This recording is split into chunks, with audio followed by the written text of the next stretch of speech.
काल आपण बघितलं आहे सायन्स, आपण काल चालू केलेला आहे. सिलेबस आपण बघितलेला आहे, करेक्ट. सिलेबसमध्ये आपण फिजिक्स, केमिस्ट्री, बायो यामध्ये आपल्याला कोणकोणते टॉपिक्स आहेत त्याचाही काल आपण स्टडी केलेला आहे, बरोबर. मग त्या टॉपिक्समध्ये कोणते कोणते आपल्यासाठी कंबाईनला इम्पॉर्टंट चॅप्टर्स आहेत तेही आपण बघितलेलं आहे. प्रत्येक सब्जेक्टचं वेटेज किती आहे तेही आपण तिथं बघितलेलं आहे. इथपर्यंत लक्षात येतंय? यस. काल आपण काय केलेलं आहे, युनिट्स अँड मेजरमेंट हा चॅप्टर जो आहे आपला तो आपण संपवलेला आहे. कोणता चॅप्टर संपवलेला आहे? Unit and measurement. यस. नाही येत अर्जुन, आवाज येत नाहीये का? एकदा चेक करा, तुमचं नेटवर्क चेक करा, एकदा आवाज यायला पाहिजे, कारण बाकीच्यांना आवाज क्लिअर येतोय. इथेही जे टेक्निकल आपल्याकडे हे आहे तिथेही आवाज क्लिअर आहे. तुमच्याकडे जर आवाज येत नसेल तर थोडंसं नेटवर्क इश्यू काहीतरी असू शकतो, तो थोडासा चेक करा किंवा लेक्चरमधून बाहेर पडून पुन्हा रिजॉईन करा. यस. मॅथ हा विषय नाही आहे काय सर? आहे, मॅथ्स विषय पण तुम्हाला घेणार आहेत. एक एक एक आपली प्रोसेस चालू आहे, त्यानुसार ते तुमचे लेक्चर्स लागतील, बरोबर. मॅथ्स विषय पण असणार आहे, मॅथ्स विषय नाही असं होणार नाही. ठीक आहे. आता आपलं जे चालू आहे या आठवड्यात, आता 3 दिवस सायन्स चालेल, 3 दिवस हिस्ट्री चालेल, या पद्धतीने ते लेक्चर संपतील लवकर लवकर, आणि मग तुमचं बाकीचे लेक्चर्सही शेड्यूल करतील ते. ठीक आहे. पुढे आपल्याला ज्या पद्धतीने जायचं आहे, आता या वर्षी आता जी ऍड येणार आहे 2026 हे वर्ष तुमच्यासाठी खूप चांगलं असणार आहे. खास करून कंबाईनचे जे विद्यार्थी आहेत त्यांच्यासाठी 2026 हे वर्ष खूप चांगलं असणार आहे, कारण खूप मोठ्या प्रमाणात जागा येणार आहेत, खूप मोठ्या प्रमाणात पोस्ट तुमच्या कंबाईनच्या एक्झाम मध्ये ऍड करण्यात आलेले आहेत. आता ते आयोग डिक्लेअर करेल. आता फक्त ती माहिती बाहेर आलेली आहे म्हणून आपल्याला माहिती आहे, पण जागा यावर्षी भरपूर निघतील असा अंदाज आहे. त्यामुळे 2026 हे जीव तोडून मेहनत करा आणि या वर्षातच पोस्ट घ्या, कारण तुम्ही इतके वर्ष जर मेहनत केली असेल तर त्याला न्याय देण्याची हीच योग्य वेळ आहे. तुमची जी योग्य वेळ आहे, तुम्ही जी मेहनत केलेली आहे आतापर्यंत त्याला योग्य न्याय द्यायचा असेल तर 2026 हे तुमच्यासाठी काय असेल? गोल्डन इयर असेल. काय असेल तुमच्यासाठी?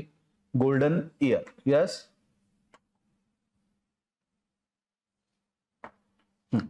2026 तुमच्यासाठी काय आहे? गोल्डन इयर असू शकेल. ठीक आहे.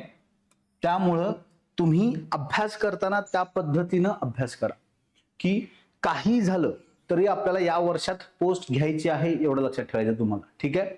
काहीही झालं तरी या वर्षात तुम्हाला पोस्ट, पीडीएफ तुम्हाला ग्रुपवरती पाठवतील जे आहेत आपले टेक्निकल टीम, त्यांच्याशी मी बोलतो जर लेक्चर झालं की ते तुम्हाला पीडीएफ वगैरे काय पाठवायचे असतील ज्या पद्धतीने पाठवतात त्या पद्धतीने ते पाठवून देतील. त्यामुळे काही त्याचा इश्यू नाही, तुम्हाला सगळ्या त्या पीडीएफ वगैरे मिळतील. येते लक्षात? तर त्या पद्धतीनं तुमचं पूर्ण अभ्यासाचं शेड्यूल तुम्ही बसवा. 2026 मध्ये काही करून आपल्याला पोस्ट घ्यायचीच आहे, एवढं तुम्हाला लक्षात ठेवायचं. काहीही झालं तरी 2026 हातातनं जाता कामा नये. आता आपण बघूयात, काल आपण एक चॅप्टर संपवलेला आहे, युनिट्स अँड मेजरमेंट, मापने आणि एकके, बरोबर, किंवा राशी व मापने आणि एकके हा चॅप्टर आपण काल संपवलेला आहे, बरोबर. आज आपल्याला चालू करायचं आहे रेडिओ ऍक्टिव्हिटी, म्हणजेच काय आहे? किरणोत्सारिता. कोणता चॅप्टर आहे? रेडिओ ऍक्टिव्हिटी, किरणोत्सारिता हा चॅप्टर आपल्याला चालू करायचा आहे.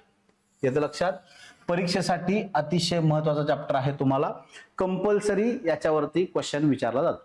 कंपल्सरी या चॅप्टरवरती तुम्हाला क्वेश्चन हमखास असतो. तुमची राज्यसेवा एक्झाम असू दे, कंबाईनची एक्झाम असू दे किंवा सरळ सेवा एक्झाम असू दे, या चॅप्टरवरती तुम्हाला हमखास प्रश्न आहे. ठीक आहे. त्यामुळं याला तुम्ही स्टार मार्क करा, 5 स्टार करा, काय करायचं करा.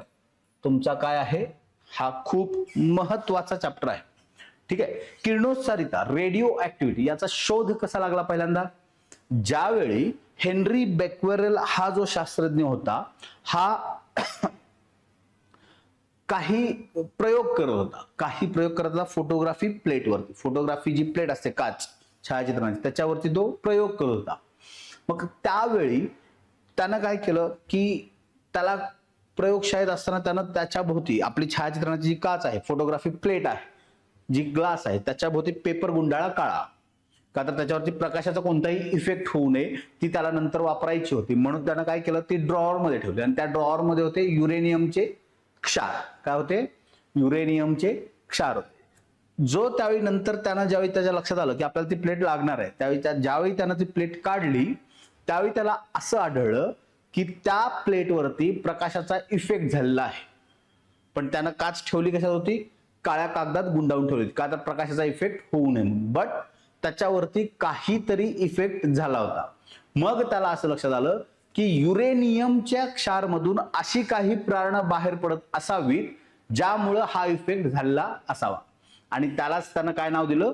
बेक्वेरेलची किरणे. त्यालाच काय नाव दिलं त्याने? जी किरणं त्या युरेनियम क्षारमधून बाहेर पडली त्याला त्यानं नाव दिलं बेक्वेरेलची किरणे. आणि अशाच पद्धतीनं हा आहे तुमचा किरणोत्सारितेचा शोध. मग शोध कुणी लावलेला आहे?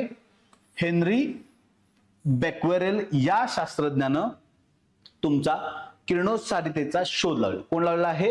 हेनरी बेक्वेरेल. नीट लक्षात ठेवायचं आहे नाव. हा तुमचा PYQ आहे बरं का. सरळ सेवा आणि कंबाईनचा हा तुमचा PYQ आहे. नीट लक्षात ठेवा. हेनरी बेक्वेरेलने तुमचा किरणोत्सारितेचा शोध लावलेला आहे. पूर्ण तुमचं किरणोत्सारितेवरती जेवढे पण तुमचे क्वेश्चन्स असतील ते इथं क्लिअर होऊन जातील. त्याच्या बाहेर तुमचा क्वेश्चन जाणार नाही. त्यामुळे तुम्ही लेक्चर नीट करा. लेक्चर नीट केल्यानंतर तुम्ही लेक्चर झाल्यानंतर त्याच्या नोट्स वाचून काढा किंवा तो चॅप्टर वाचून घ्या तुमच्या पुस्तकातून वगैरे, आणि मग त्याचं तुम्ही नोट्स बनवा लगेच, जेणेकरून तुमचं काय होईल, तो चॅप्टर तिथंच लगेच परफेक्ट होऊन जाईल. म्हणजे तुम्हाला जास्त काम करावं लागणार नाही. म्हणजे जे सारखं पाठांतर तुम्हाला करावं लागतं ते करावं लागणार नाही.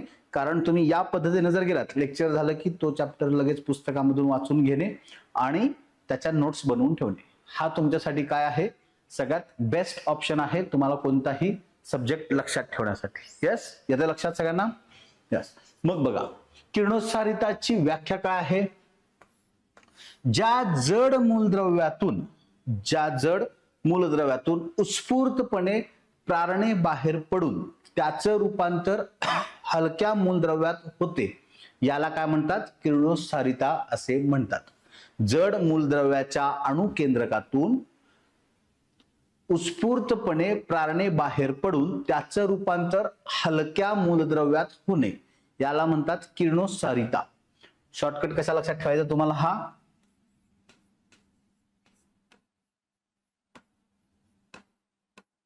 जड मूलद्रव्य त्याचं रूपांतर कशात आहे?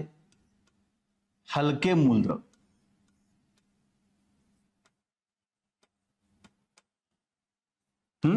कधी?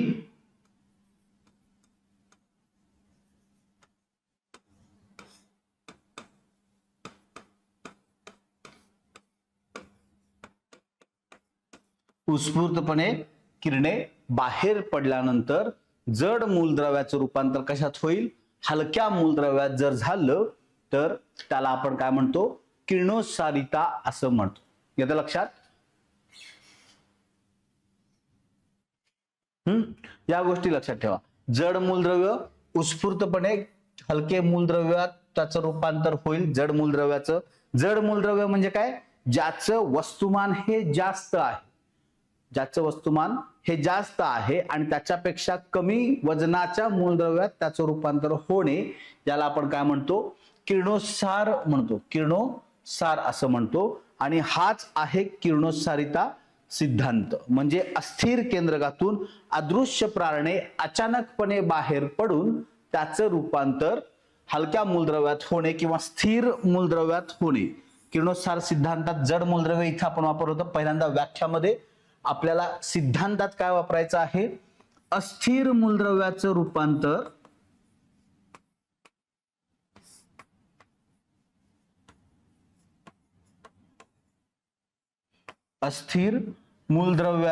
रूपांतर कशात होईल?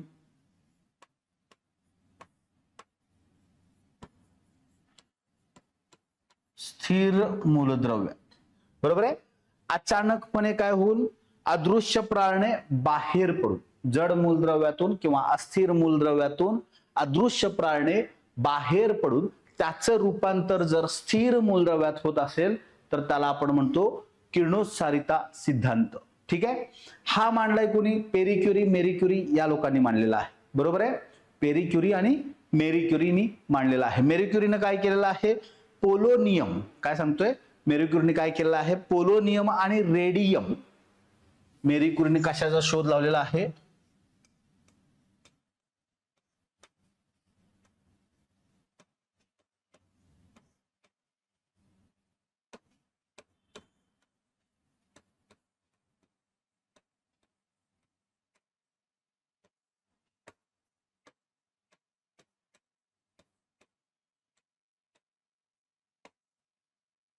पोलोनियम आणि रेडियम या किरणोत्सारी मूलद्रव्यांचा शोध मेरी क्युरीने लावलेला आहे. आणि किरणोत्सारितेच्या सिद्धांताबद्दल मेरी क्युरी आणि पेरी क्युरी यांना नोबेल पारितोषिक देण्यात आलेलं आहे. यस, किरणोत्सारितेच्या सिद्धांताबद्दल मेरी क्युरी आणि पेरी क्युरी यांना नोबेल पारितोषिक देण्यात आलेलं आहे. त्याच्यानंतर हे झाल्यानंतर मेरी क्युरी आणि पेरी क्युरी यांनी ज्यावेळी सांगितलं किरणोत्सारीचा सिद्धांत, त्यावेळी अर्नेस्ट रुदरफोर्ड जो आहे, अर्नेस्ट रुदरफोर्ड त्यानं काय केलं आहे? अल्फा बीटा गॅमा या किरणांचं अस्तित्व सांगितलेलं आहे. फक्त अस्तित्व सांगितलेलं आहे. अल्फा बीटा गॅमा या किरणांचं त्यानं काय केलं आहे? अस्तित्व सांगितलेलं आहे. आणि त्यानं काय केलं आहे?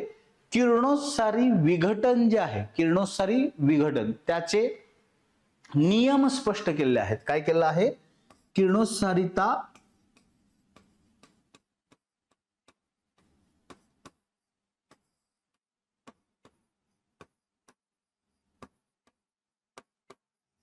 किरणोत्सारितेच्या विघटनाचे नियम त्याने सांगितलेले आहेत. कुणी? अर्नेस्ट रुदरफोर्ड या शास्त्रज्ञाने सांगितलेलं आहे. काय सांगितलं आहे? किरणोत्सारी विघटनाचे नियम. आणि मूलद्रव्यांचा अर्ध आयुष्यकाल. अर्ध आयुष्यकाल म्हणजे काय? एखाद्या मूलद्रव्यातून किरणोत्सारिता होऊन त्याचं रूपांतर अर्ध होण्यात, तो मूलद्रव्य अर्ध होण्यात जो कालावधी लागतो त्याला म्हणतो आपण अर्ध आयुष्यकाल. आणि हा अर्ध आयुष्यकाल शोधण्याचं काम कोणी केलेलं आहे?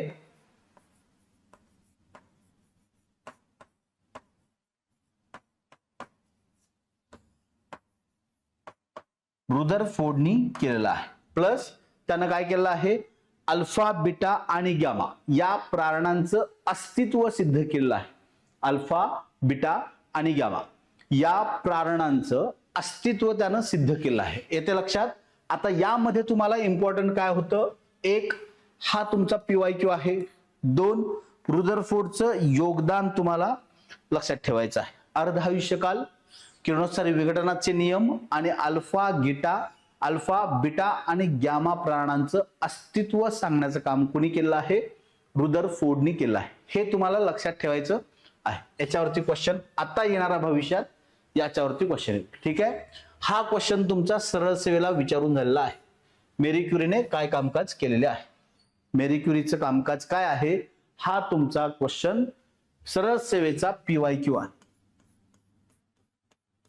ठीक आहे. कंबाईनला हा आहे, सरळ सेवेला हा आहे आणि हा एक्सपेक्टेड आहे. ठीक आहे. एक्सपेक्टेड आहे. तुम्हाला त्या पद्धतीने मी सांगतोय. मी जसं काल तुम्हाला सांगितलंय की तुमचे PYQs कोणते आहेत कंबाईनसाठी MPSC ने विचारलेले, सरळ सेवामध्ये झालेले आणि कोणते इम्पॉर्टंट आहेत येणाऱ्या परीक्षांसाठी, ते पॉइंट्स तुम्हाला कसे लक्षात ठेवायचे आहेत ते मी तुम्हाला सांगितलं. म्हणजे मी लेक्चरमध्ये तुम्हाला सांगेन की हा पॉइंट इथे इम्पॉर्टंट आहे, हा पॉइंट PYQ आहे, MPSCचा आहे, सरळ सेवेचा आहे.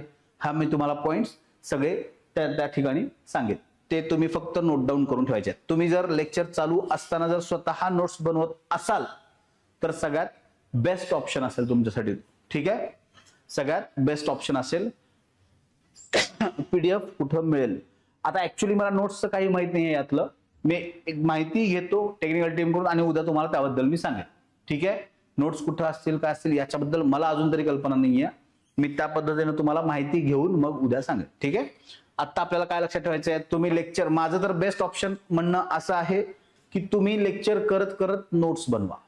का? लेक्चर करत करत जर तुम्ही नोट्स बनवल्या तर त्याचा फायदा काय होईल? तुमच्या स्वतःच्या नोट्स तयार होतील आणि तुम्हाला तो डेटा सगळ्यात जास्त इफेक्टिव्हली लक्षात राहील. म्हणजे माझं वैयक्तिक मत तुम्हाला असं असेल की तुम्ही स्वतःच्या नोट्स तयार करा लेक्चर चालू असताना, जेणेकरून तुम्हाला जास्त प्रॉब्लेम होणार नाही, डेटा लक्षात राहील.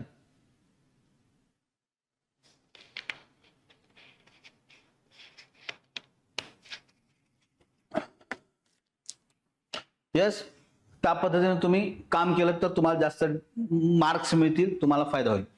नेक्स्ट पॉइंट बघूयात. आता आपण काय बघितलं आहे, शोध कोणी लावलेला आहे, व्याख्या काय आहे, किरणोत्सारीचा सिद्धांत काय आहे आणि रुदरफोर्डचं योगदान काय, बरोबर. नेक्स्ट पॉइंट आहे आपला किरणोत्सारीतेचं एकक आणि अवशोषण. किरणोत्सारीतेचं एकक आणि अवशोषण. अवशोषण म्हणजे ऍब्सॉर्प्शन. ठीक आहे, अवशोषण म्हणजे काय आहे, ऍब्सॉर्प्शन. आता किरणोत्सारिता आहे, मग किरणोत्सारिता मोजण्यासाठी काहीतरी एकक पाहिजे, बरोबर आहे.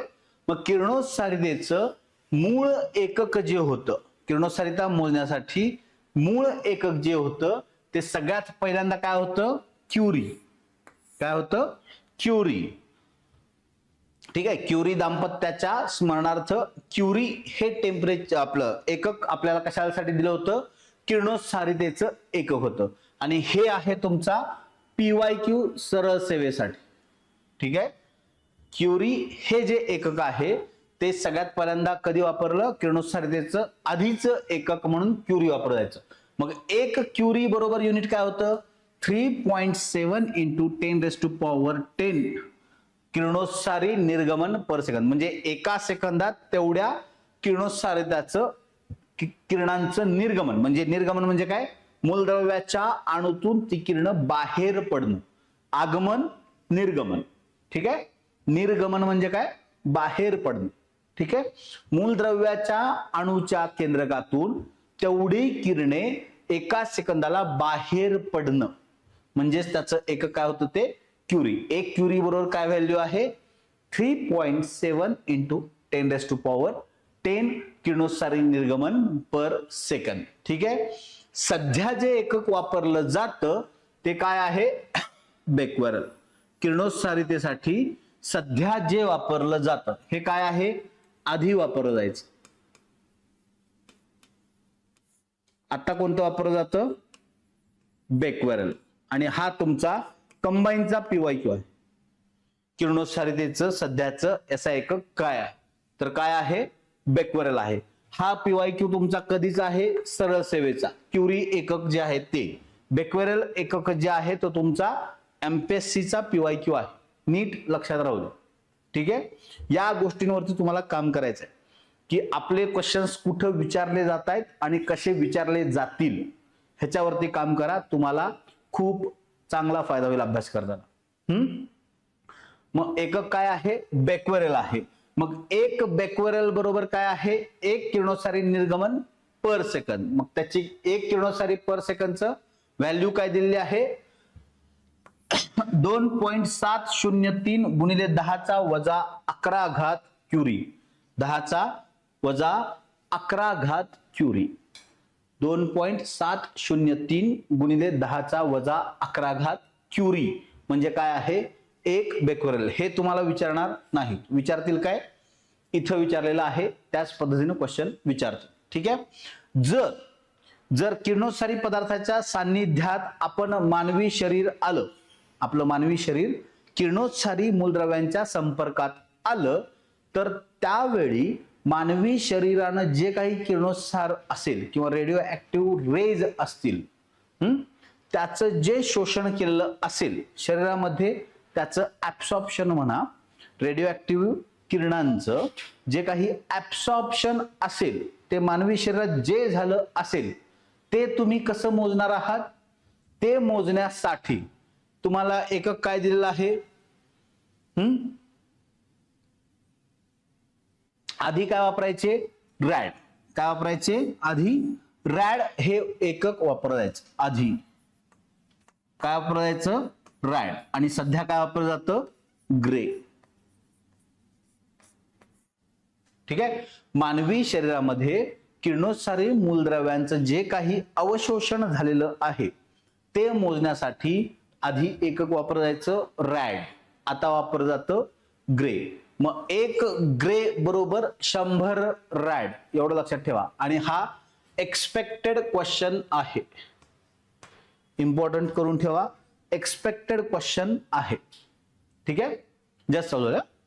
ठीक आहे, एक्सपेक्टेड क्वेश्चन आहे. किरणोत्सारितेचं एकक मोजण्यासाठी मानवी शरीरामध्ये ऍब्सॉर्प्शन जे झालेलं आहे, मानवी शरीरानं किती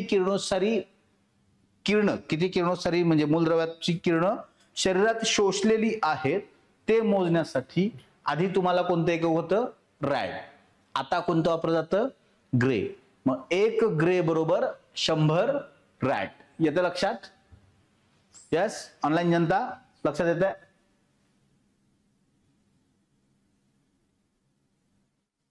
इट्स बेटर बरं का. तुम्हाला इथंच लक्ष द्यायचं आहे, या गोष्टी तुमच्या इथंच पाठ झाल्या पाहिजेत. कारण इथं वेळ घालवत बसायचं नाही पाठांतराला, ह्याच्यासाठी. इथं वाचता वाचता तुम्ही ते रिकॉल करा 2-3 वेळा, तुमच्या लक्षात राहील. त्यामुळेच मी हळू घेतोय घेताना, जेणेकरून तुम्हाला ते अवघड वाटू नये. ठीक आहे, मग जी काही जैविक वस्तू आहेत किंवा जैविक गोष्टी आहेत, झाड असेल किंवा प्राणी असतील किंवा बाकीच्या गोष्टी असतील, त्यांच्यामध्ये जर किरणोत्सारी मूलद्रव्यांचं किंवा किरणोत्सारी प्राणांचं किंवा किरणोत्सारी जी किरणं आहेत त्यांचं जर अवशोषण झालं तर त्याच्यासाठी एकक काय वापरलं जातं, सिवर्ट किंवा रेम. सिवर्ट किंवा रेम. मग 1 सिवर्ट बरोबर 100 रेम. ठीक आहे, 1 सिवर्ट बरोबर 100 रेम. आपल्याला इथं एक्सपेक्टेड क्वेश्चन काय आहे, हा एक्सपेक्टेड क्वेश्चन आहे. मानवी शरीरात अवशोषण झालेल्या प्राणांचं प्रमाण मोजण्यासाठी आधी कोणतं एकक वापरलं जायचं, रॅड. आता कोणतं वापरलं जातं, ग्रे. हा तुमचा एक्सपेक्टेड क्वेश्चन असेल. यस, कळतंय? क्लिअर होतं सगळ्यांना? ऑनलाईन जनता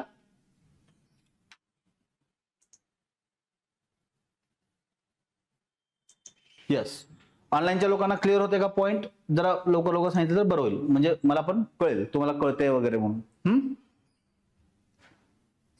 चार्ट केला ऑनलाईनचा. यस, चला नेक्स्ट पॉइंट बघूयात. आता आपण हे काय केलं आहे, एकक बघितले आहेत किरणोत्सारितेची फक्त. ठीक आहे, पहिल्यांदा एकक काय होतं, क्युरी. आता काय वापरलं जातं, बेक्वेरेल. मानवी शरीरात जर हे मूलद्रव्यांच्या बाबतीत आहे, हे कशासाठी आहे, मूलद्रव्यांचा किरणोत्सार मोजण्यासाठी. मूलद्रव्यांचं किरणोत्सार मोजण्यासाठी म्हणजे रेडिओ ऍक्टिव्ह किरणे किती बाहेर पडतात हे मोजण्यासाठी क्युरी आणि बेक्वेरेल ही एकक आहे. मानवी शरीरात जर किरण शोषली जात असतील तर त्याच्यासाठी एकक काय आहेत, रॅड आणि ग्रे. बरोबर, रॅड आणि ग्रे. आणि जर जैविक गोष्टींमध्ये जर ती किरण शोषली जात असतील तर त्याला एकक काय आहे, सिवर्ट आणि रेम. येतं लक्षात? यस, इथंच लक्षात राहिलं पाहिजे.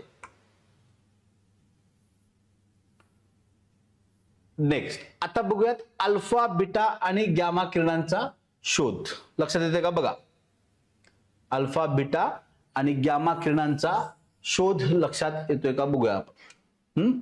तिथून काढतो म्हणजे इथलं तुम्हाला सगळं दिसेल. यस, बघा या डायग्राम मध्ये तुम्हाला काय दिसतंय, हा जो आहे, हा बॉक्स जो आहे खाली, हा कशाचा आहे, शिशाचा बॉक्स आहे. शिशे या धातूपासून बनलेला बॉक्स आहे. त्याच्यामध्ये एक कोणतं तरी किरणोत्सारी रेडिओ ऍक्टिव्ह एलिमेंट म्हणजे किरणोत्सारी मूलद्रव्य त्यात आहे. मग शिशे धातू काय करतो, किरणोत्सारी किरण जी आहेत मूलद्रव्यातून, किरणोत्सारी मूलद्रव्यातून बाहेर पडणारी जी प्रारणं आहेत ते शोषण्याचं काम कोण करतं, शिशे धातू. म्हणून ही जी प्लेट आहे ती कशाची आहे, बॉक्स शिशे धातूचा बनवलाय आणि त्यात किरणोत्सारी मूलद्रव्य ठेवलेलं आहे. आणि तिथून फक्त जागा कुठे दिली आहे, सरळ किरण बाहेर येण्यासाठी. बरोबर आहे. हे जे आहे, हे जे बाजूला आहे हे तुमचं असणार आहे विद्युत क्षेत्र. इथं निगेटिव्ह पार्ट आहे, निगेटिव्ह इलेक्ट्रोड. इथं काय आहे, पॉझिटिव्ह प्लेट आहे. काय आहे, पॉझिटिव्ह प्लेट आहे. दिसतंय, इथं पॉझिटिव्ह, इथं निगेटिव्ह. क्लिअर होतंय? यस. हे इलेक्ट्रिक फील्ड का आहे, या किरणांमध्ये असणारे चार्ज आपल्याला शोधण्यासाठी. ठीक आहे. आणि ही जी आहे ही काय आहे, फोटोग्राफिक प्लेट आहे, छायाचित्रण काच. का तर याच्यावरती या किरणांचा काय परिणाम होतो तो अभ्यासण्यासाठी म्हणून फोटोग्राफिक प्लेट इथं वापरलेली आहे. याचं लक्षात, हे काय आहे? फोटोग्राफिक प्लेट, छायाचित्रण काच म्हणतो आपण त्याला. बरोबर. हे कशापासून बनलेला आहे? शिशेधातू. ठीक आहे. इथं काय ठेवलेलं आहे? रेडियम ठेवलेलं आहे. सगळ्यात बेस्ट किरणोत्सारी मूलद्रव्य आहे. याचं लक्षात, यस, लक्षात येते. सिस्टीम इथली काय आहे? हा. मग आता ही जी आहे ही इलेक्ट्रिक फील्ड जी इथं टाकलेली आहे आपण आणि इथं टाकलेली आहे. याचं लक्षात, इकडं आहे पूर्ण पॉझिटिव्ह चार्ज तुमचा, इकडं आहे निगेटिव्ह चार्ज. ठीक आहे. मग यातून बाहेर पडणारी किरण जर तुम्ही बघितलीत तर तुम्हाला एक गोष्ट लक्षात येईल, ही जी काही किरणं आहेत ती निगेटिव्ह पट्टीकडे म्हणजे निगेटिव्ह चार्ज प्लेट जी आहे इलेक्ट्रिकची तिकडं डायव्हर्ट झालेली आहे, तिकडं आकर्षित झाले आहेत, पण थोड्या प्रमाणात झाले आहेत. ठीक आहे, थोड्या प्रमाणात झाले आहेत. मग यांच्यावरती कोणता चार्ज असेल? जर ते निगेटिव्ह चार्ज कडे अट्रॅक्ट झाले असतील तर या किरणांवरती कोणता चार्ज असेल? पॉझिटिव्ह. बरोबर. जर ते निगेटिव्ह प्लेट, ही जी निगेटिव्ह चार्ज आहे निगेटिव्ह कडे अट्रॅक्ट झालेत म्हणजे याच्यावरती कोणता चार्ज असणार आहे? पॉझिटिव्ह. येतं लक्षात, या किरणांवरती कोणता चार्ज असणार आहे? पॉझिटिव्ह. ठीक आहे. आणि जी किरण ही थोडी लांब अट्रॅक्ट झालेत, दिसतंय? इथलं अंतर बघा आणि इथलं अंतर बघा, हे जास्त आहे. बरोबर. मग ही जी पार्टिकल आहेत जे पॉझिटिव्ह प्लेट कडे अट्रॅक्ट झालेले आहेत त्यांच्यावरती चार्ज काय असेल? मग निगेटिव्ह. बरोबर. विरुद्ध चार्ज अट्रॅक्ट होतील. बरोबर. निगेटिव्ह पॉझिटिव्ह अट्रॅक्ट होईल. म्हणूनच जे पॉझिटिव्ह चार्ज किरण आहेत ते निगेटिव्ह चार्ज प्लेट कडे अट्रॅक्ट होतील आणि जे पॉझिटिव्ह चार्ज जे निगेटिव्ह चार्ज पार्टिकल आहेत ते कुठे होतील? पॉझिटिव्ह चार्ज प्लेट कडे अट्रॅक्ट होतील. येतं लक्षात. हा कन्सेप्ट नीट लक्षात ठेवला तर तुम्हाला अल्फा बीटा गॅमा लक्षात राहील. आणि ही जी मधनं सरळ गेलेली किरणं आहेत ही काय असतील? मग कुठंही गेले नाहीत, ना पॉझिटिव्ह कडे गेलेत ना निगेटिव्ह कडे गेलेत, म्हणजे ही काय आहेत? न्यूट्रल आहेत, उदासीन. काय म्हणतो आपण त्याला? न्यूट्रल उदासीन किरण असं त्याला आपण म्हणतो. ठीक आहे. मग ही जी पॉझिटिव्ह चार्ज किरणं आहेत, ही जी किरणं आहेत पॉझिटिव्ह चार्ज जी निगेटिव्ह प्लेट कडे अट्रॅक्ट झालेली आहेत त्यांना आपण म्हणतो अल्फा पार्टिकल्स. त्यांना आपण काय म्हणतो? Alpha particles. म्हणजे अल्फा कणांवरती धन विद्युत प्रभार असतो. अल्फा किरणांवरती धन विद्युत प्रभार असतो. जी किरण निगेटिव्ह प्रभारित आहेत त्यांना आपण काय म्हणतो? Beta particle. म्हणजेच बीटा कणांवरती ऋण प्रभार असतो. येतं लक्षात. बीटा किरणांवरती कोणता चार्ज असतो? ऋण प्रभार असतो. आणि गॅमा किरण काय आहेत? उदासीन आहेत. जी उदासीन किरण आहेत त्याला आपण काय म्हणतो? गॅमा किरण. येते का लक्षात? बघा, अल्फा बीटा गॅमा.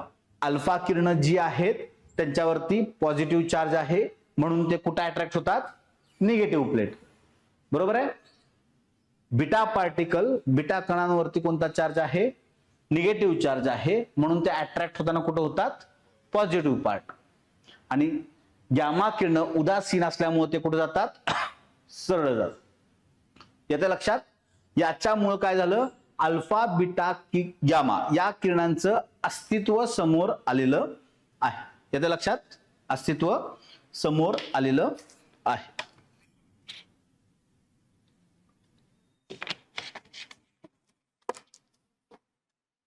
कळतं इथपर्यंत? यस. अल्फा बीटा गॅमा किरण. आता याचे गुणधर्म आपण बघूया. ठीक आहे. बघा, हे आहेत त्याचे गुणधर्म. अल्फा बीटा गॅमा किरणांचे गुणधर्म.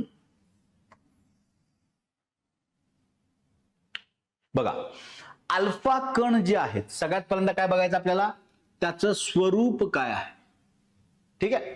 अल्फा किरणांचं जे स्वरूप आहे ते काय आहे? हेलियमच्या अणुकेंद्रकासारखं आहे. हेलियमच्या अणुकेंद्रकासारखं अल्फा कणांचं स्वरूप आहे. ठीक आहे. बीटा किरणांचं स्वरूप कसं आहे, इलेक्ट्रॉन सारखं, इलेक्ट्रॉन जो आपण म्हणतो त्याच्यासारखं आहे. हे कशासारखं आहे, हेलियम. ठीक आहे, हे काय आहे, इलेक्ट्रॉन. आणि गॅमा किरण ही काय आहेत, विद्युत चुंबकीय प्रारण म्हणजे इलेक्ट्रोमॅग्नेटिक स्पेक्ट्रमचा भाग आहे. गॅमा किरण काय आहेत, विद्युत चुंबकीय पट्ट्याचा भाग आहेत, म्हणजेच इलेक्ट्रोमॅग्नेटिक स्पेक्ट्रमचा ती भाग आहे. अल्फा किरण कशाच्या सारखी आहेत, हेलियम सारखी आहेत. बीटा किरण कशी आहेत, इलेक्ट्रॉन सारखी आहेत. आणि गॅमा किरण विद्युत चुंबकीय पट्ट्याचा भाग आहे. यस, कळतंय. इथंच लक्षात ठेवायचं, वस्तुमान किती आहे, 4.28. हे यू म्हणजे ह्याला काय म्हणतात, डाल्टन. 4.0028 यू म्हणजे काय, डाल्टन. बीटा किरणांचा वस्तुमान किती आहे, 0.00548 डाल्टन. ठीक आहे. गॅमा किरणांचं वस्तुमान किती आहे, नगण्य, उदासीन असल्यामुळे ते नगण्य आहे. येते लक्षात ऑनलाईन जनता. यस. प्रभार किती आहे, हेलियम वरती प्रभार किती असतो, +2. बरोबर, हा लक्षात ठेवायचा, हा तुमचा सरळ सेवाचा क्वेश्चन आहे. हेलियमचा प्रभार किती आहे, 5+2. इलेक्ट्रॉन वरती प्रभार किती आहे, -1. ठीक आहे, इलेक्ट्रॉन वरती किती आहे, -1, कारण ते इलेक्ट्रॉन सारखे आहेत. आणि याला वस्तुमान नाही, मग प्रभार काय आहे, 0. प्रभार त्याच्यावरती कोणताही नाही, वजा नाही, प्लस नाही. येतं लक्षात. प्रभार नसल्यामुळे ते न्यूट्रल आहेत, प्रभार त्याच्यावरती कोणताही नसतो, चार्ज कोणताही नाही. येतं लक्षात सगळं. इथेपर्यंत काही डाऊट नाही आहे. बघा आता वेग, अल्फा कणांचा वेग किती आहे, प्रकाशाच्या वेगाच्या 5 ते 10%. वेग किती आहे, प्रकाशाच्या वेगाच्या 5 ते 10% अल्फा कणांचा वेग. बीटा कणांचा वेग किती आहे, प्रकाशाच्या वेगाच्या 90 ते 95%. 90 ते 95% प्रकाशाच्या वेगाच्या, कुणाचा, बीटा किरणांचा. आणि गॅमा किरण का प्रकाशा एवढाच आहे, कारण गॅमा किरण ही विद्युत चुंबकीय पट्ट्याचा भाग आहेत आणि प्रकाश जो आहे तोही विद्युत चुंबकीय पट्ट्याचा भाग आहे. म्हणून प्रकाशाच्या वेगा एवढाच गॅमा किरणांचा वेग आहे. येतं लक्षात. यस. त्याच्यानंतर इथपर्यंत तुम्हाला लक्षात ठेवायचं नाहीये. तुम्हाला लक्षात काय ठेवायचंय, हा पॉइंट लक्षात ठेवायचा आहे, हा पॉइंट लक्षात ठेवायचा. येस. काय काय लक्षात ठेवायचं या चार्ट मधलं ते पण मी तुम्हाला सांगेन. यस. सचिन कळतंय. यस. त्याच्यानंतर विद्युत क्षेत्रातील विचलन, मगाशी जे आपण बघितलं आहे, इलेक्ट्रिक प्लेट, आपण इलेक्ट्रिक चार्ज ज्या प्लेट्स होत्या त्या आपण तिथं लावलेल्या होत्या. तर अल्फा कण कुठं विचलित झाले होते, ऋण प्रभारित पट्टीकडे. बरोबर आहे. बीटा किरण कुठं झाली होती, धन प्रभारित पट्टीकडे. आणि गॅमा किरण सरळ गेली होती, कुठेही अट्रॅक्ट झालेली नव्हती. म्हणजे काय, कुठेही आकर्षित होत नाहीत. गॅमा किरण कुठेही आकर्षित होत नाही. याचं लक्षात. भेदन शक्ती, भेदन शक्ती, पेनिट्रेशन पॉवर. ठीक आहे, लक्षात ठेवायचं. पेनिट्रेशन पॉवर जी आहे अल्फा किरणांची सगळ्यात कमी आहे, सगळ्यात कमी आहे. आणि काय आहे, 0.02 मिलीमीटर अल्युमिनियमचा पत्रा ते भेदू शकतात. ठीक आहे, 0.02 मिलीमीटर अल्युमिनियमचा पत्रा भेदू शकतात. कोण, अल्फा किरण. येतं लक्षात. अल्फा किरणांची भेदन शक्ती सर्वात कमी असते. ठीक आहे, हा पॉइंट तुम्हाला लक्षात ठेवायचा. बीटा किरणांची जी भेदन शक्ती आहे अल्फा कणांच्या पेक्षा जास्त आणि गॅमा किरणांपेक्षा कमी असते. अल्फा कणांपेक्षा किती पट जास्त आहे, 100 पट जास्त आहे. आता अल्फा कण 0.02 मिलीमीटरचा पत्रा भेदू शकत होती, हे किती मिलीमीटरचा पत्रा भेदू शकतात, 2 मिलीमीटर जाडीचा अल्युमिनियमचा पत्रा भेदू शकतात. सगळ्यात जास्त भेदन शक्ती कोणाची आहे, गॅमा किरणांची. येतं लक्षात. आणि ते शिशे 15 सेंटीमीटर शिशे धातूचा पत्रा आणि 25 सेंटीमीटर लोखंडाचा पत्रा भेदू शकतात. 15 सेंटीमीटर शिशे धातूचा पत्रा आणि 25 सेंटीमीटर लोखंडाचा पत्रा भेदू शकतात. मग तुम्हाला क्वेश्चन असा विचारतात की खालीलपैकी कोणत्या किरणांची भेदन शक्ती सर्वात जास्त आहे? तर कोणाची जास्त आहे? गॅमा किरणांची. सगळ्यात कमी कोणाची आहे? अल्फा किरणांची, मग बीटा आणि मग गॅमा. मग हा क्वेश्चन तुमचा PYQ आहे, लक्षात ठेवायचं. हा क्वेश्चन तुमचा PYQ आहे. भेदन शक्ती पेनिट्रेशन पॉवर जी आहे ती सगळ्यात कमी अल्फा किरणांची आहे, त्याच्यानंतर बीटा किरणांची आहे थोडी जास्त आणि सगळ्यात जास्त गॅमा किरणांची आहे. येतं लक्षात? इथं तुम्हाला 3च पॉइंट सगळ्यात जास्त लक्षात ठेवायचे आहे. महत्वाचे लक्षात ठेवण्यासारखे पॉइंट कोणते आहेत? हे 3. येतंय? त्याच्यानंतर आयनीभवन शक्ती. आयनीभवन शक्ती एक्झॅक्टली तुमच्या भेदन शक्तीच्या उलटी असते. आयनीभवन म्हणजे आयोनायझेशन पॉवर. आयोनायझेशन पॉवर सर्वात जास्त अल्फा किरणांची असते, त्याच्यापेक्षा कमी बीटा किरणांची आणि सगळ्यात कमी गॅमा किरणांची. याचं लक्षात? म्हणजेच भेदन शक्ती जेवढी जास्त तेवढी आयनीभवन शक्ती कमी, म्हणजे एकमेकांना व्यस्त प्रमाणात आहेत. ठीक आहे, व्यस्तानुपाती आहेत. काय? भेदन शक्ती आणि आयनीभवन शक्ती इनव्हर्सली प्रोपोर्शनल आपण त्याला म्हणतो. जर तुमची आयनीभवन शक्ती कमी असेल, आपलं भेदन शक्ती कमी असेल, तर आयनीभवन शक्ती सगळ्यात जास्त असते. त्याची कमी आहे तिथं पण, इथं पण कमी आहे, मध्यम आणि कमी. आणि अतिशय कमी गॅमा किरणांची आहे, कारण तिथं त्यांची भेदन शक्ती सर्वात जास्त आहे. येतं लक्षात? मग तुम्हाला क्रम विचार.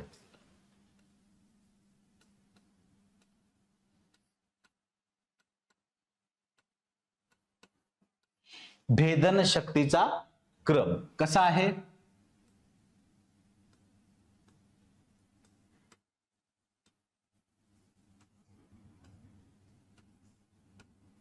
बरोबर आहे. अल्फाचा सगळ्यात कमी आहे, बीटाचा त्यापेक्षा थोडा जास्त आहे आणि गॅमाची भेदन शक्ती सर्वात जास्त आहे. आणि आयनीभवन शक्ती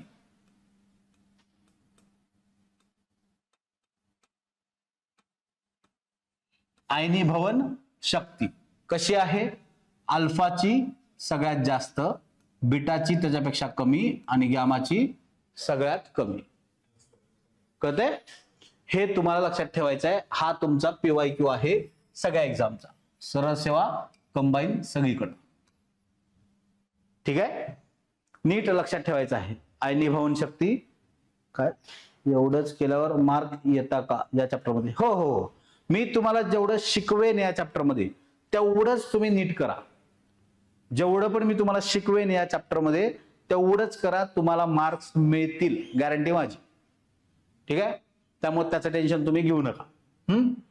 त्याच्यानंतर प्रतिदीप्ती निर्माण शक्ती. प्रतिदीप्ती म्हणजे काय? एखाद्या पदार्थावरती जर प्रकाश किरण पडले तर त्या मूलद्रव्यातून किंवा त्या वस्तूमधून प्रकाश बाहेर पडतो, त्याला म्हणतो आपण प्रतिदीप्ती. समजा आपण रोडवरून जातो, रोडवरून जाताना आपल्याला वेगवेगळ्या ठिकाणी रेडियम लावलेले असतात, डायव्हर्जनचे वगैरे. त्यातून काय असतं? तिथं जे रेडियम लावलेलं असतं, आपल्या गाड्यांचा प्रकाश त्याच्यावरती पडला की ते चमकतात. का चमकतात? त्याच्यातून तो प्रकाश बाहेर पडतो, त्याला म्हणायचं प्रतिदीप्ती. कळतंय? प्रतिदीप्ती हा काय आहे? अल्फा किरणांमध्ये सगळ्यात जास्त आहे. ठीक आहे, सगळ्यात कमी कुठं आहे? बीटा किरणांमध्ये, आणि त्याच्यापेक्षा थोडी जास्त गॅमा किरणांमध्ये. येतं लक्षात? निर्गमन परिणाम. निर्गमन म्हणजे काय? बाहेर पडणे. एखाद्या मूलद्रव्यातून जर अल्फा किरण बाहेर पडले किंवा बीटा किरण बाहेर पडले किंवा गॅमा किरण बाहेर पडले तर काय परिणाम होतो, याला म्हणायचं निर्गमन. आणि हा तुमचा मोस्ट फेवरेट PYQ आहे. आतापर्यंत खूप वेळा विचारलेला आहे, सरळ सेवामध्ये पण विचारलेला आहे, कंबाईन मध्ये पण विचारलेला आहे. ठीक आहे,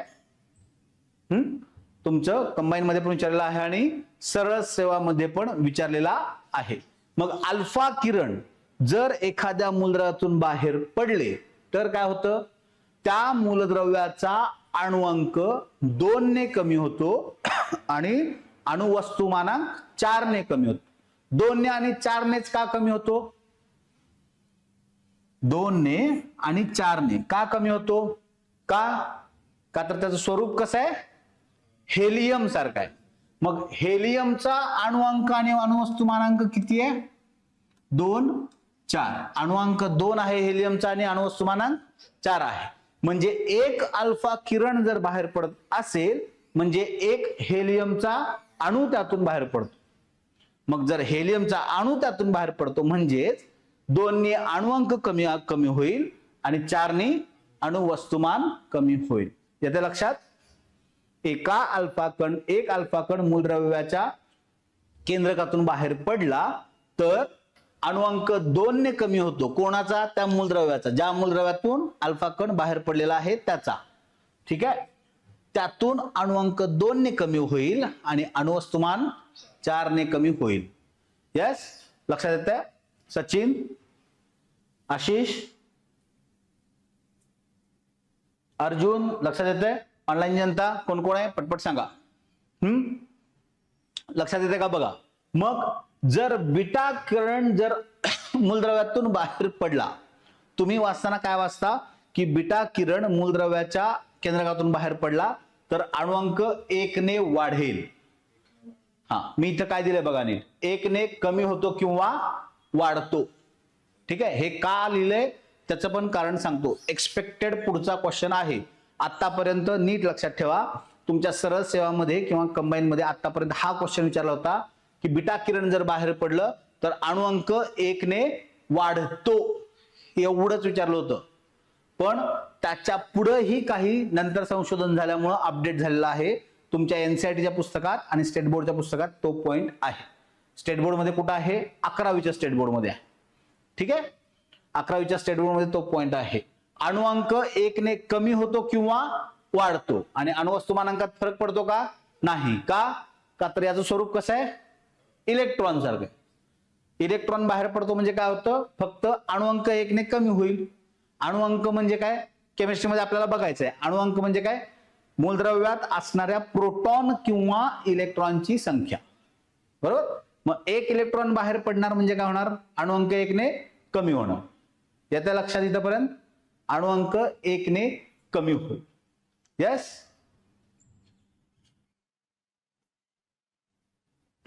अणुअंक तुमचा 1 ने कमी होईल किंवा वाढेल. ठीक आहे. आता याच्या पुढची कन्सेप्ट मी सांगतो. आधी गामा किरण आपण बघूयात आणि मग ती कन्सेप्ट मी तुम्हाला सांगतो. ठीक आहे. गामा किरण बाहेर पडल्यानंतर काय फरक पडतो? अणुअंक आणि अणुवस्तुमानांक काहीही फरक पडत नाही. हे नीट लक्षात ठेवायचं. अणुअंक आणि अणुवस्तुमानांकामध्ये गामा किरण जर मूलद्रव्याच्या केंद्रकातून बाहेर पडले तर काहीही फरक पडत नाही. म्हणजेच अल्फा किरण जर मूलद्रव्याच्या केंद्रकातून बाहेर पडले तर अणुअंक 2 ने कमी होतो आणि अणुवस्तुमान 4 ने कमी होतो. जर बीटा किरण बाहेर पडले तर अणुअंक 1 ने कमी होतो किंवा वाढतो आणि बीटा किरण जर बाहेर पडले तर कोणताही फरक होत नाही. हा पॉइंट लिहून ठेवा बरं का. इथं कंटिन्यू क्वेश्चन कंपल्सरी विचारतात. निर्गमन परिणाम हे लिहून ठेवा पाहिजे असेल तर, कारण कंपल्सरी याच्यावरती तुम्हाला क्वेश्चन विचारलं जातं. ठीक आहे. मग अल्फा आणि बीटा किरणांचा शोध कुणी लावलेला आहे? Ernest Rutherford. अल्फा आणि बीटा किरणांचा शोध कुणी लावलेला आहे? Ernest Rutherford. आणि गॅमा किरणांचा शोध कुणी लावलेला आहे? Paul Villard. हा तुमचा PYQ आहे. हा तुमचा PYQ आहे. हा तुमचा सरळ सेवांसाठीचा PYQ आहे. हा तुमचा कंबाईनचा PYQ आहे. कळतंय? इथपर्यंत कळतंय का? ऑनलाईन जनता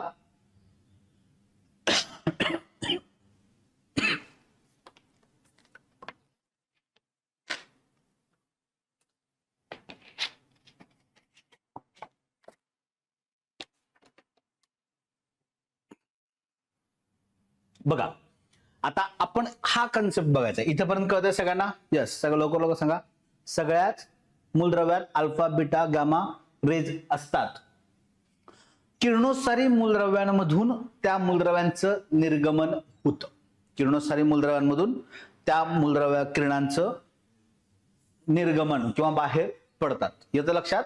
खास करून त्यामुळे ते मूलद्रव्य काय करतात, अस्थिर केंद्रकात. आपण बघितले किरणोत्सारिता म्हणजे काय आहे, अस्थिर मूलद्रव्याच्या केंद्रकातून काही उत्स्फूर्त किरणे बाहेर पडणं आणि त्याचं रूपांतर स्थिर मूलद्रव्यात होणं, याला आपण म्हणतो किरणोत्सारितेचा सिद्धांत.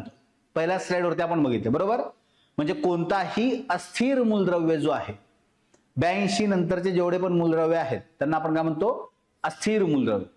ती जी मूलद्रव्य आहेत ती मूलद्रव्य कायमस्वरूपी स्थिर होण्याचा प्रयत्न करतात. कळत आहे. त्यातून ते स्वतःच्या केंद्रकातून रेडिओ ऍक्टिव्ह रेज बाहेर सोडत असतात, का तर त्यांना स्थिर होण्यासाठी. येते लक्षात. बघा, जर अणुअंक 1 ने कमी होत असेल, बीटा किरण जर बाहेर पडले, आता हा पॉइंट नीट लक्षात ठेवायचा बरं का. हा पॉइंट मी जो सांगतोय सध्या तो नीट लक्षात ठेवा. येणाऱ्या काळात या वर्षी किंवा पुढच्या वर्षी याच्यावरती क्वेश्चन तुम्हाला दिसेल. ठीक आहे. जर अणुअंक 1 ने कमी झाला, बीटा किरण मूलद्रव्याच्या केंद्रकातून बाहेर पडले आणि अणुअंक 1 ने कमी झाला तर त्याला काय म्हणायचं, बीटा प्लस निर्गमन. काय म्हणायचं, बीटा प्लस डीके किंवा बीटा प्लस निर्गमन. येतं लक्षात. जर बीटा किरण एखाद्या मूलद्रव्याच्या केंद्रकातून बाहेर पडले आणि अणुअंक 1 ने कमी झाला तर त्याला आपण काय म्हणतो, बीटा प्लस निर्गमन. आणि यात काय होतं, प्रोटॉनचं रूपांतर न्यूट्रॉन मध्ये होतं. प्रोटॉनचं रूपांतर न्यूट्रॉन मध्ये होतं.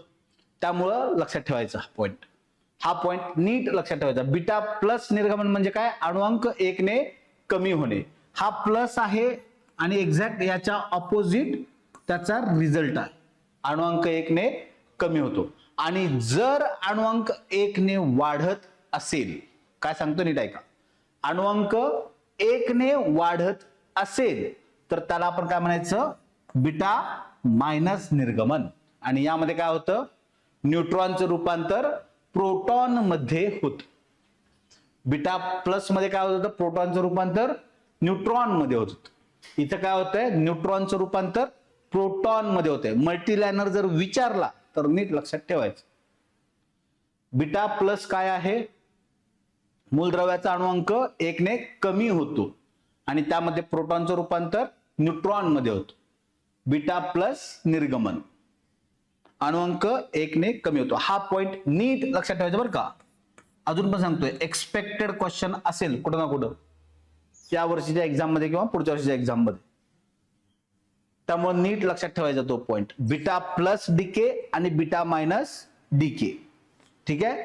बीटा प्लस डीके म्हणजे काय, मूलद्रव्याच्या अणुकेंद्रकातून जर बीटा किरण बाहेर पडले आणि त्यावेळी जर त्याचा अणुअंक 1 ने कमी होत असेल तर त्याला आपण म्हणतो बीटा प्लस निर्गमन. त्यामध्ये काय होतं, प्रोटॉनचं रूपांतर न्यूट्रॉन मध्ये होतं. याचं लक्षात. आणि अणुवस्तुमान जर 1 ने वाढत असेल, अणुअंक जर 1 ने वाढत असेल बीटा किरण बाहेर पडल्यानंतर तर त्याला म्हणायचं बीटा मायनस निर्गमन. त्यामध्ये काय होतं, न्यूट्रॉनचं रूपांतर प्रोटॉन मध्ये होणे. याचं लक्षात. इथपर्यंत क्लिअर समजतं का सगळ्यांना. ऑनलाईन जनता, ऑनलाईन कॅन्डिडेट, पटपट सांगितलं की लगेच आपल्याला शिकता येईल पुढचं. ठीक आहे. तुमचा हेही लक्षात ठेवायचंय, PYQs आहेत. हा पॉइंट या स्लाइड वरती तुम्हाला काय लक्षात ठेवायचंय, हे 7वा पॉइंट, 9वा पॉइंट, 10वा point. Yes, online Sachin, Ashish, Arjun. ठीक आहे. हातातले मार्क आहेत बरं का हे तुमचे, तुम्ही नीट समजून घ्या. हे मार्क तुमचे हातातले आहेत. त्यामुळं पॉइंट काय आहेत काय नाही एकदा व्यवस्थित समजून घ्या.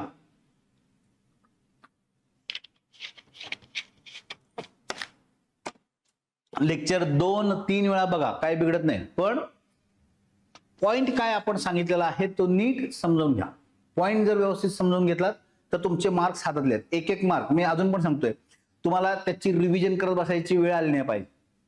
त्यामुळे अभ्यास करताना लेक्चर बघतानाच अशा पद्धतीने बघा की ते तुमच्या लक्षात राहील आणि झाल्या लगेच तो पॉईंट वाचून काढा, म्हणजे तुमच्या सगळं लक्षात राहील. का तर तुम्ही लगेच शिकलेला असतात, तुम्ही वाचलात की ते ऑटोमॅटिक काय होईल, रिव्हिजन होईल. येतं लक्षात?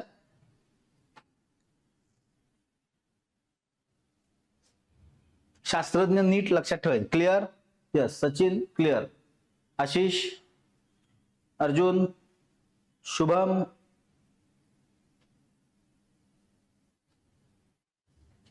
संशोधक लक्षात ठेवायचे आहेत. अल्फा किरण आणि बीटा किरणांचा शोध कोण लावला आहे, अर्नेस्ट रुदरफोर्डनी. गामा किरणांचा शोध कोण लावला आहे, पॉल विलार्ड. आणि हे तुमचे जिथं जिथं मी स्टार मार्किंग केलंय ते सगळं नीट लक्षात ठेवायचं आहे. तुम्ही लिहून घ्या, लक्षात ठेवा, पाठ करा, तुम्हाला जे सोयीचं आहे ते करा, पण नीट लक्षात ठेवा. ठीक आहे? त्या पद्धतीने तुम्हाला ते पॉइंट्स लक्षात ठेवायचे. तुम्हाला मी अजून पण सांगतो, जे काही मी पॉइंट्स तुम्हाला सांगतोय ते जरी तुम्ही नीट केले तर तुमचे परीक्षेचे मार्क हातातले आहेत. त्यामुळं व्यवस्थित करा. आता हा पॉइंट भस्करांच्या पुस्तकात आहे का नाही मला माहित नाही, म्हणजे मी अजून नीट बघितलेलं नाही पुस्तक ते. कारण मी पॉइंट्स काढताना सगळे स्टेट बोर्डवरून काढतो. हा, म्हणजे 11वीचे स्टेट बोर्ड जे आहे किंवा NCERTचे 9वी 10वीचे त्याच्यावरून मी पॉइंट्स काढतो. हा, मग त्यातून एकदा बघ, नसेल तर भस्करांच्या पुस्तकात एकदा आहे का नाही चेक कर, नसेल तर मग मला सांग, मी तुला हे करतो. ठीक आहे? बघा, एकदा व्यवस्थित पॉइंट लक्षात ठेवा. हे सगळे आपले 10 पॉइंट मगाशी बघितलेले आहेत आपण. ह्यातले स्लाइड मध्ये कुठले लक्षात ठेवायचे आहेत, 7, 9, 10. तिकडे काय काय लक्षात ठेवायचे, त्याचं स्वरूप कसं आहे, त्याची आयोनायझेशन पॉवर कशी आहे, पेनिट्रेशन पॉवर कशी आहे, हे तुम्हाला लक्षात ठेवायचं आहे. यस, एवढ्या गोष्टी तुम्हाला कंपल्सरी लक्षात ठेवायच्या आहेत. Next point.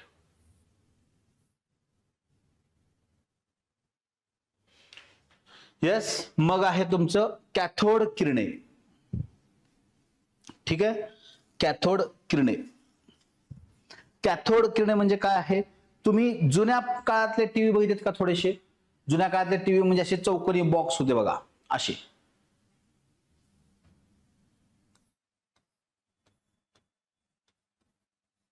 हे अशा तुमचे टीव्ही असायचे, किंवा तुमचे डेस्कटॉप मॉनिटर जे होते कम्प्युटरचे ते असे असायचे, बरोबर आहे? हा, त्यामध्ये तुम्हाला तुमच्या टीव्हीची स्क्रीन दिसायची बंद झाली की तुम्ही ज्यावेळी इलेक्ट्रिकच्या दुकानात घेऊन जात होतात त्यावेळी ते तुम्हाला म्हणायचे बघा, CRT गेली आहे. CRT म्हणजे काय असतं, कॅथोड रे ट्यूब. ज्याच्यामुळं तुम्हाला स्क्रीनवरती पिक्चर दिसतं. ती ट्यूब इथं माग असते कुठेतरी, आणि इथून तिथून तुम्हाला पिक्चर क्लिअर दिसतं. कळतंय? त्याला म्हणायचं CRT, कॅथोड रे ट्यूब. सगळ्यात बेस्ट उपयोग त्याचा सगळ्यात जास्त तिथं झालेला आहे मॉनिटर्स मध्ये. ठीक आहे? जे मोठे मॉनिटर होते, डेस्कटॉप मॉनिटर्स असतील किंवा आपला टीव्हीचा जो सेट असेल त्यामध्ये. यस, अर्नेस्ट रुदरफोर्ड आणि Willard, Paul Willard. Yes, Ashish correct. फक्त लक्षात ठेवायचं, तिथं परीक्षेत कन्फ्युजन होतंय. पॉल विलार्डचं नाव आठवत नाही, त्यामुळे नीट लक्षात ठेवायचं. गामा किरणाचा शोध कोण लावलाय, पॉल विलार्ड. ठीक आहे? मग कॅथोड रे ट्यूब म्हणजे काय असतं, या दोन्ही साईडला हेलियमचा गॅस भरलेला आहे. ट्यूबच्या दोन्ही साईडला हेलियमचा गॅस आहे, बाकी निर्वात पोकळी आहे. त्यातून ज्यावेळी इलेक्ट्रिसिटी आपण पास करतो त्यावेळी तिथून हिरव्या रंगाचा प्रकाश बाहेर पडतो आणि आपल्याला स्क्रीनवरती पिक्चर दिसायला चालू होतं. याचं लक्षात? स्क्रीनवरती पिक्चर दिसायला चालू होतं. या ट्यूब मधून जी किरणं बाहेर पडतात त्याला म्हणतात कॅथोड किरणे. कॅथोडचा वापर केला असतो आणि त्यालाच म्हणतात कॅथोड किरणे. याचं लक्षात? कॅथोड किरणांचा शोध कुणी लावलेला आहे, जॉन हिटॉर्फ आणि गोल्डस्टेन. जॉन हिटॉर्फ आणि गोल्डस्टेन या दोन शास्त्रज्ञांनी तुमचा कॅथोड किरणांचा शोध लावलेला आहे. ठीक आहे? कॅथोड किरण जे आहेत, आता त्याचा गुणधर्म काय आहे ते नीट बघा. कॅथोड किरणांचा मार्ग कॅथोडच्या पृष्ठभागाशी लंबरूप असतो. ठीक आहे? कॅथोडच्या पृष्ठभागाशी. आता तुमचा हा कॅथोड आहे, त्याच्या पृष्ठभागाशी लंबरूप असतो. दिसतंय? स्क्रीनवरती दिसण्यासाठी काय असेल, त्याचा लंबरूप असेल. कॅथोड किरणांचा मार्ग त्याच्या कॅथोडच्या पृष्ठभागाशी लंबरूप असतो. नीट लक्षात ठेवायचं हे वाक्य. आणि दिशा कशावरती डिपेंड आहे? ऍनोडच्या स्थानावर अवलंबून असेल का? मग नाही. आयोग असंच फसवते बरं का. ह्या नसत्याच्या जागी काय करतं आयोग? असते टाकतं आणि योग्य अयोग्य विधाने ओळखा विचारतं. आणि आपण घाई गडबडीत काय करतो? हे पाठ केलं असतं, दिशा ऍनोडच्या स्थानावर अवलंबून नसते, आणि नेमकं आपण असते नसते ते वाचत नाही शेवटी. इथंपर्यंत वाक्य बरोबर आहे म्हणजे वाक्य बरोबर आहे. परीक्षेत आपण तिथं गडबड करतो. त्यामुळं आयोगात जिथं फसवते, असते नसते, योग्य असलेले योग्य नसलेले, अयोग्य असलेले अयोग्य नसलेले, जे क्वेश्चन विचारण्याची पद्धत असते आयोगाची त्याच्यावरती काम करा, मार्क्स मिळायला चालू होतो. येस. बघा, कॅथोडच्या किरणांचा मार्ग कशाशी लंबरूप असतो? कॅथोडच्या पृष्ठभागाशी लंबरूप असतो आणि दिशा ऍनोडच्या स्थानावर लंबरूप नसते. येस. दुसरा पॉइंट काय दिलाय? चुंबकीय क्षेत्रामध्ये कॅथोड किरणे धन विद्युत क्षेत्रामुळे काय होतात? विचलित होतात. विचलित होतात म्हणजे काय? धन विद्युत क्षेत्राकडे ती सरकतात. जर धन विद्युत प्रभार असलेल्या पट्टीकडं क्षेत्राकडे ती सरकत असतील तर कॅथोड किरणांवरती चार्ज कोणता असेल? मग ती पॉझिटिव्ह कडे सरकतायत, मग त्याच्यावरती चार्ज कुठला असेल? निगेटिव्ह. येते लक्षात? म्हणजेच कॅथोड किरणांवरती कोणता चार्ज आहे?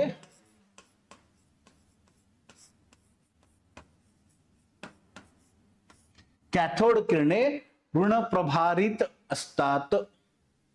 लक्षात ठेवायचं, कॅथोड किरणे कशी आहेत? ऋण प्रभारित. येते का लक्षात? हा पॉइंट लक्षात राहायला पाहिजे. कॅथोड किरणे ऋण प्रभारित असतात, त्यामुळे चुंबकीय क्षेत्रामध्ये ती धन विद्युत क्षेत्राकडे डायव्हर्ट होतात किंवा विचलित होतात, डिस्ट्रॅक्ट होतात. येते लक्षात? इथपर्यंत कळतंय? ऑनलाईन जनता व्यवस्थित कळतंय? बघा, मी शक्य तेवढं तुम्हाला सोपं करून सांगतोय. जेवढं शक्य आहे तेवढं सगळ्या गोष्टी सोप्या करून सांगतो. तुम्हाला लक्षात येतंय की नाही तेवढं मला सांगा. जर लक्षात आलं नाही तर ऑनलाईन तुम्ही जनता जे आहे ते लगेच कमेंट टाका, त्या पद्धतीने मला सांगता येईल. 2 वे कम्युनिकेशन ठेवा, जेणेकरून काय होईल? मलाही कळेल की तुम्हाला कळतंय की नाही. बरोबर? इथं बसलेले आहेत त्यांना मला माहिती आहे, त्यांना कळतंय की नाही मी बघू शकतो लगेच. तुम्ही मला दिसत नाही, तुम्ही जे काही कमेंट बॉक्स मध्ये टाकाल त्याच्यावरून मला कळेल तुम्हाला कळतंय की नाही कळत. बरोबर आहे? आपला जो दिशा इनिशिएटिव्ह प्रोग्राम आहे त्याचा पुरेपूर फायदा करून घ्या. यस. त्यामध्ये तुम्ही पूर्ण सगळे लेक्चर्स नीट करा, तुमचा फायदा आहे. अतिशय उत्कृष्ट प्रोग्राम चालू आहे. तुमचा अभ्यास अगदी व्यवस्थित कंप्लीट होईल. यातून तुमच्या परीक्षेसाठीची तयारी जी आहे ती व्यवस्थित होईल याची गॅरंटी आहे. फक्त तुम्ही नीट लेक्चर करा, कम्युनिकेशन नीट ठेवा व्यवस्थित अगदी, जेणेकरून आम्हाला पण कळेल की तुम्हाला या गोष्टी कळतात की नाही, आम्ही शिकवतो. बरोबर? यस. त्याच्यानंतर वायुरूप पदार्थातील वायूचे आयनीभवन होते. कशामुळं? कॅथोड किरणांमुळे. कॅथोड किरणांमुळे वायुरूप पदार्थांमध्ये असणाऱ्या जे वायू आहेत त्यांचं आयोनायझेशन. आयनीभवन म्हणजे काय? आयोनायझेशन, आयनांमध्ये रूपांतर होणे, आयन्स तयार होणे म्हणजे आयनीभवन. येते लक्षात? आयन तयार होणे म्हणजे आयनीभवन. यस. आयनीभवन होते वायुरूप पदार्थांचं. ठीक आहे. जर झिंक सल्फाइड वरती जर कॅथोड किरण पडली तर ते प्रतिदीप्ती निर्माण करतात. प्रतिदीप्ती निर्माण करतात म्हणजे काही काळासाठी ते चमकतात. ठीक आहे. झिंक सल्फाइड वरती जर पडले तर. येतं लक्षात? इथेपर्यंत लक्षात येते? यस. कॅथोड किरणे पातळ धातूच्या पत्र्यातून, धातूंच्या कोणत्याही पातळ पत्र्यातून आर पार जाऊ शकतात. कॅथोड किरणे धातूच्या पातळ पत्र्यातून आर पार जाऊ शकतात. मग कॅथोड किरणे छायाचित्रण काचेवरती परिणाम करतील का? जसं अल्फा बीटा गॅमा आपण बघितलं की परिणाम करतात, तसं कॅथोड किरणे पण करतील का? करतील. बरोबर आहे ना? रेडिओ ऍक्टिव्ह चार्ज आहेत शेवटी किती केलं तरी, त्यामुळे ते छायाचित्रण काचेवरती परिणाम करतील. येतं लक्षात? आणि जर छाया कॅथोड किरण त्यांच्या रस्त्यात येणाऱ्या, समजा हा कॅथोड किरण आहे, ठीक आहे, हा कॅथोड किरण आहे आणि याच्यामध्ये जर कुठली वस्तू असेल, कोणताही मूलद्रव्य असेल किंवा वस्तू असेल, त्याच्यावरती जर कॅथोड किरणे आदळली तर त्यातून काय होते, क्ष किरणांची निर्मिती, क्ष किरणांची निर्मिती, एक्सरेची निर्मिती होते. कशामुळं, कॅथोड किरणांमुळं. नीट लक्षात ठेवायचं, कॅथोड किरणांमुळं क्ष किरणांची निर्मिती होते. मी हे सगळे पॉइंट तुम्हाला का दिले आहेत इथं, का तर जर मल्टीलाइनर क्वेश्चन आयोगाने टाकला तर तुम्हाला हे वाक्य येतील. कळतंय, तुम्हाला हे वाक्य तिथं येतील. ऑनलाईन जनता कळतंय व्यवस्थित अगदी.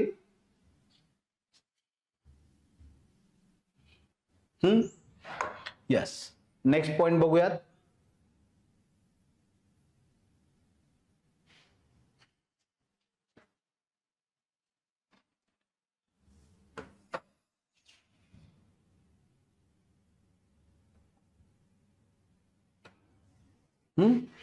कॅथोड किरणांचे उपयोग.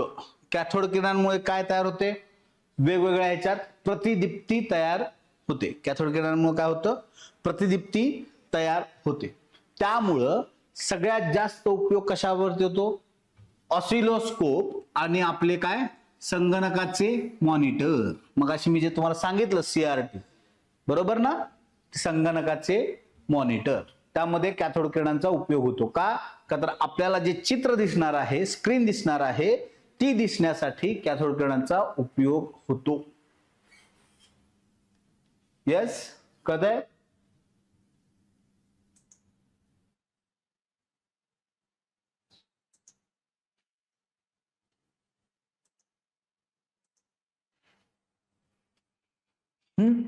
यस, बघा आता ऑसिलोस्कोपचा वापर कधी केला जातो, तुमची AC DC जे करंट आहेत ते तयार करण्यासाठी, पोटेन्शियल डिफरन्स, फ्रिक्वेन्सी हे जे मोजायचे आहेत, ऑसिलोस्कोपचा वापर कधी होतो, तुमचं AC DC करंट मोजायचा असेल, पोटेन्शियल डिफरन्स मोजायचा असेल, त्यावेळी तुमच्या या ऑसिलोस्कोपचा वापर होतो.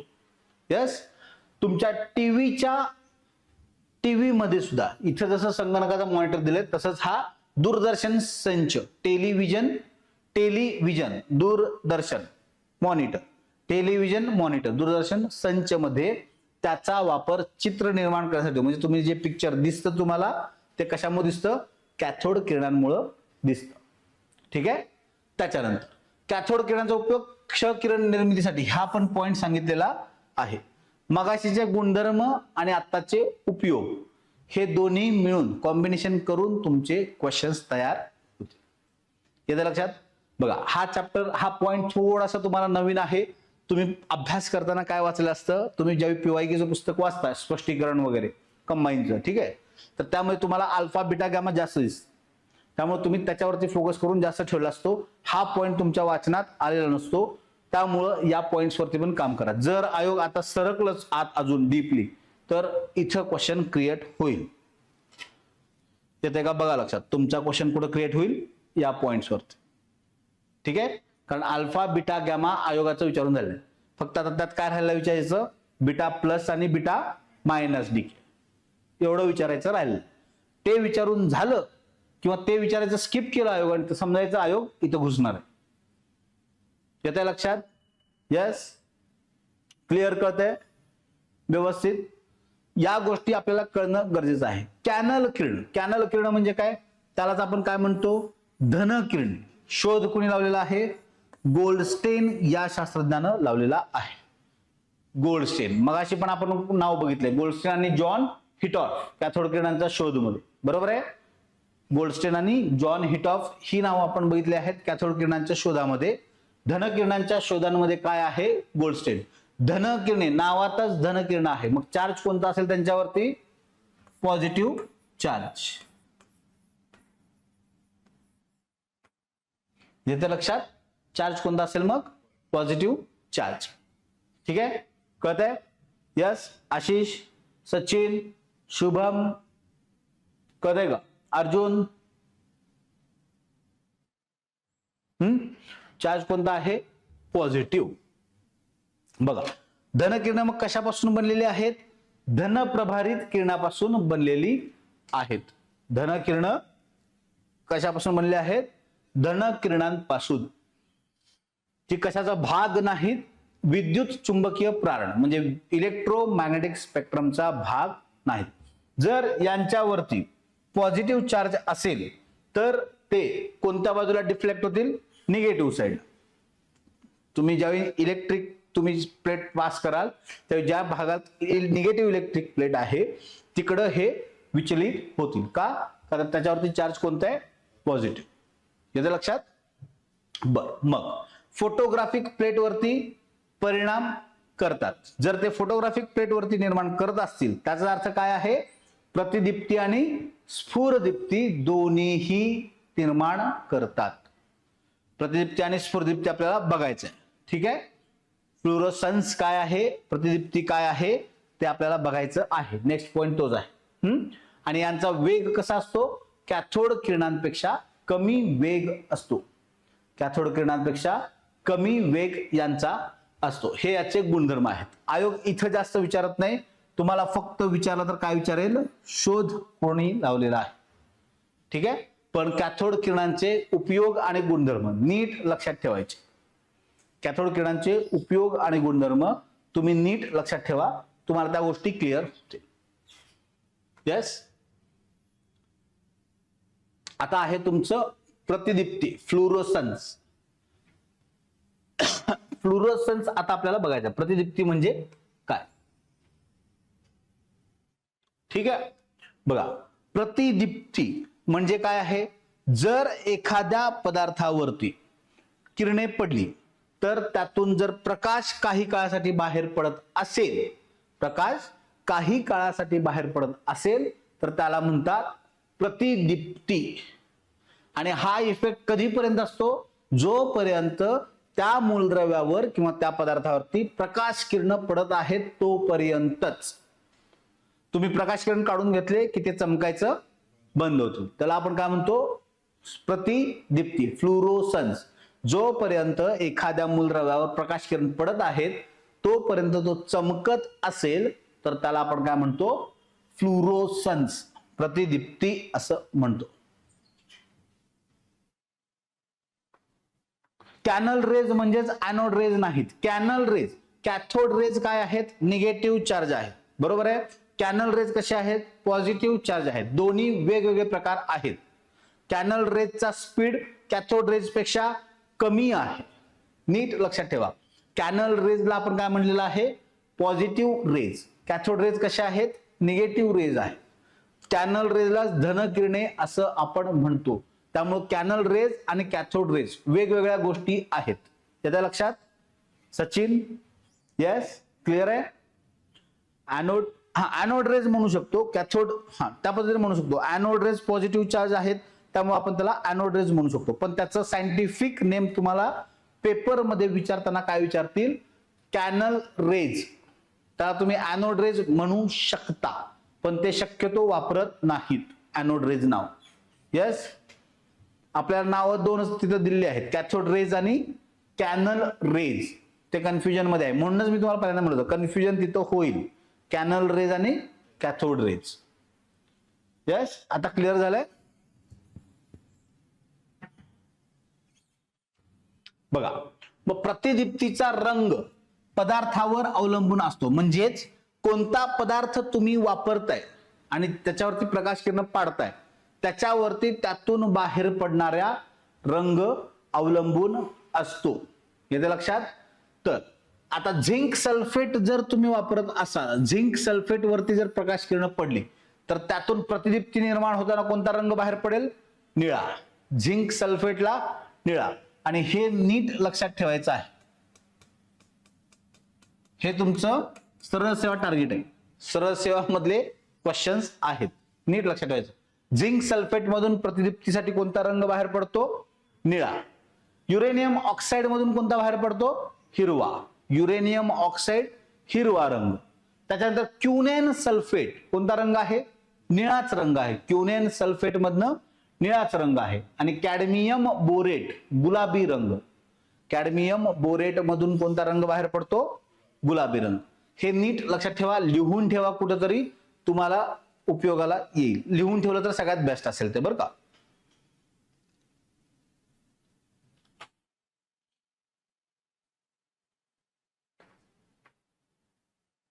समजा एखाद्या ठिकाणी अदृश्य प्रारण आहेत की नाही, एखाद्या ठिकाणी अदृश्य प्रारण आहेत की नाहीत ते ओळखण्यासाठी फ्लुरोसन्स या गुणधर्माचा वापर करतात. फ्लुरोसन्स या गुणधर्माचा वापर करतात. म्हणजे जर तुम्ही ते या टाइप मध्ये कोणताही वस्तू त्या अदृश्य किरणांच्या संपर्कात आणली आणि ती जर रंग बदलली तर समजायचं तिथं अदृश्य प्रकाश किरणे अस्तित्वात आहेत.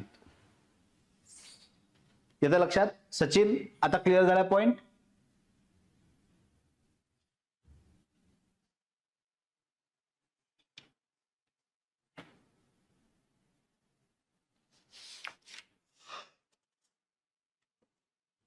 यस, लिहून घेत असाल तर लिहून घ्या.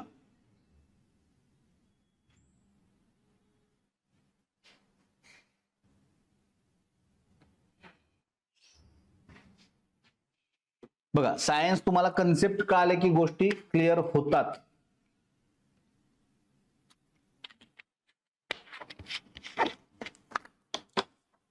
त्यामुळं तुम्ही गोष्टी थोड्या थोड्या क्लिअर करा. सायन्सचे कन्सेप्ट तुमचे क्लिअर करून घ्या.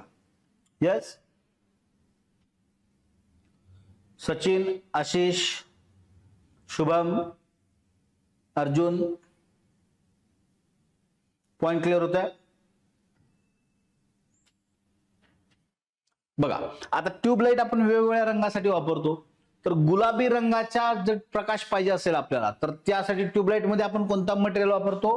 Cadmium borate. कॅडमियम बोरेट हा रंग वापरतो. हिरव्या रंगाचा जर प्रकाश आपल्याला पाहिजे असेल तर त्यासाठी आपण कुठला वापरतो? Zinc sulphate. ट्यूब मध्ये झिंक सल्फेट आपण वापरतो. ट्यूब मध्ये झिंक सल्फेट आपण वापरतो. का तर त्याचं आपल्याला त्या रंगाचा प्रकाश पाहिजे असेल तर. कोणता?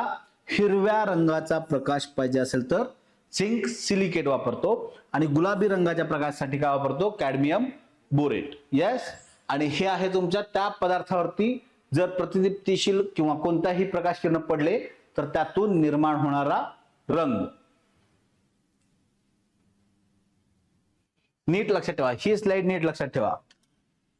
सरळ सेवाला तुम्हाला याच्यावरती क्वेश्चन्स विचारतील.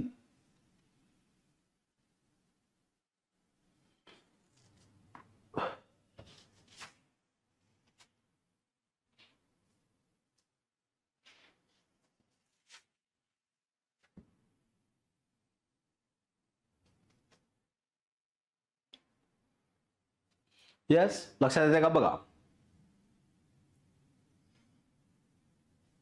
युरेनियम ऑक्साइड आहे. हा युरेनियम ऑक्साइड आहे. यस, हिरवा रंग. आणि इथं तुम्हाला काय आहे? Zinc silicate. हे ट्यूब साठी दिलेलं आहे. इथं काय दिलेलं आहे? याच्यावरती प्रकाश किरण पडली तर इथं आपल्याला ट्यूब मधून प्रकाश बाहेर काढायचा. हा फरक आहे. युरेनियम ऑक्साइड हिरवा रंग आहे, प्लस तुम्हाला ट्यूब मधून जर हिरवा रंग पाहिजे असेल तर ट्यूब मध्ये कोणता मटेरियल असेल? झिंक सिलिकेट असेल.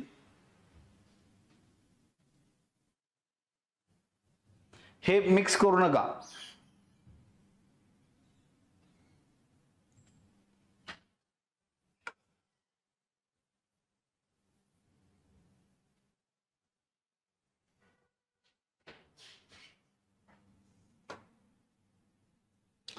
ठीक आहे.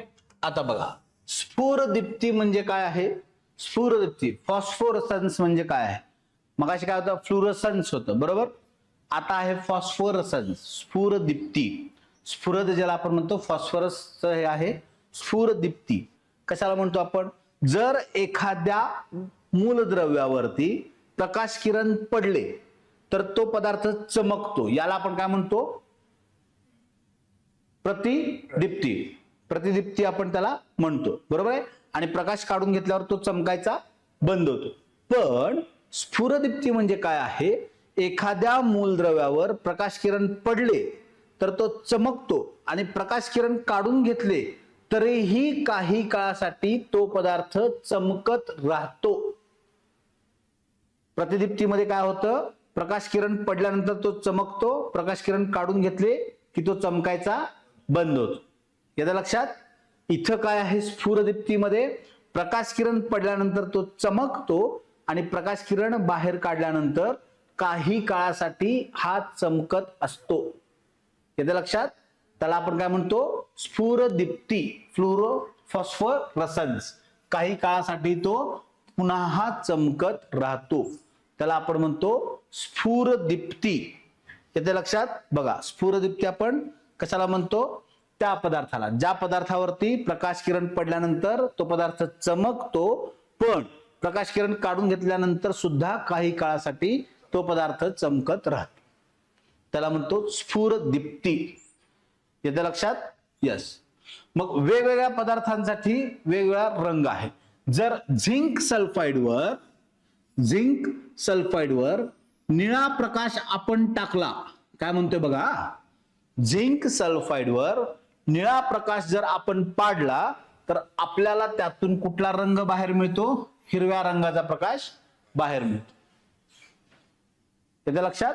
झिंक सल्फाइडवर निळा प्रकाश जर आपण टाकला तर आपल्याला दिसताना तो प्रकाश कसा दिसतो, हिरवा. येते लक्षात?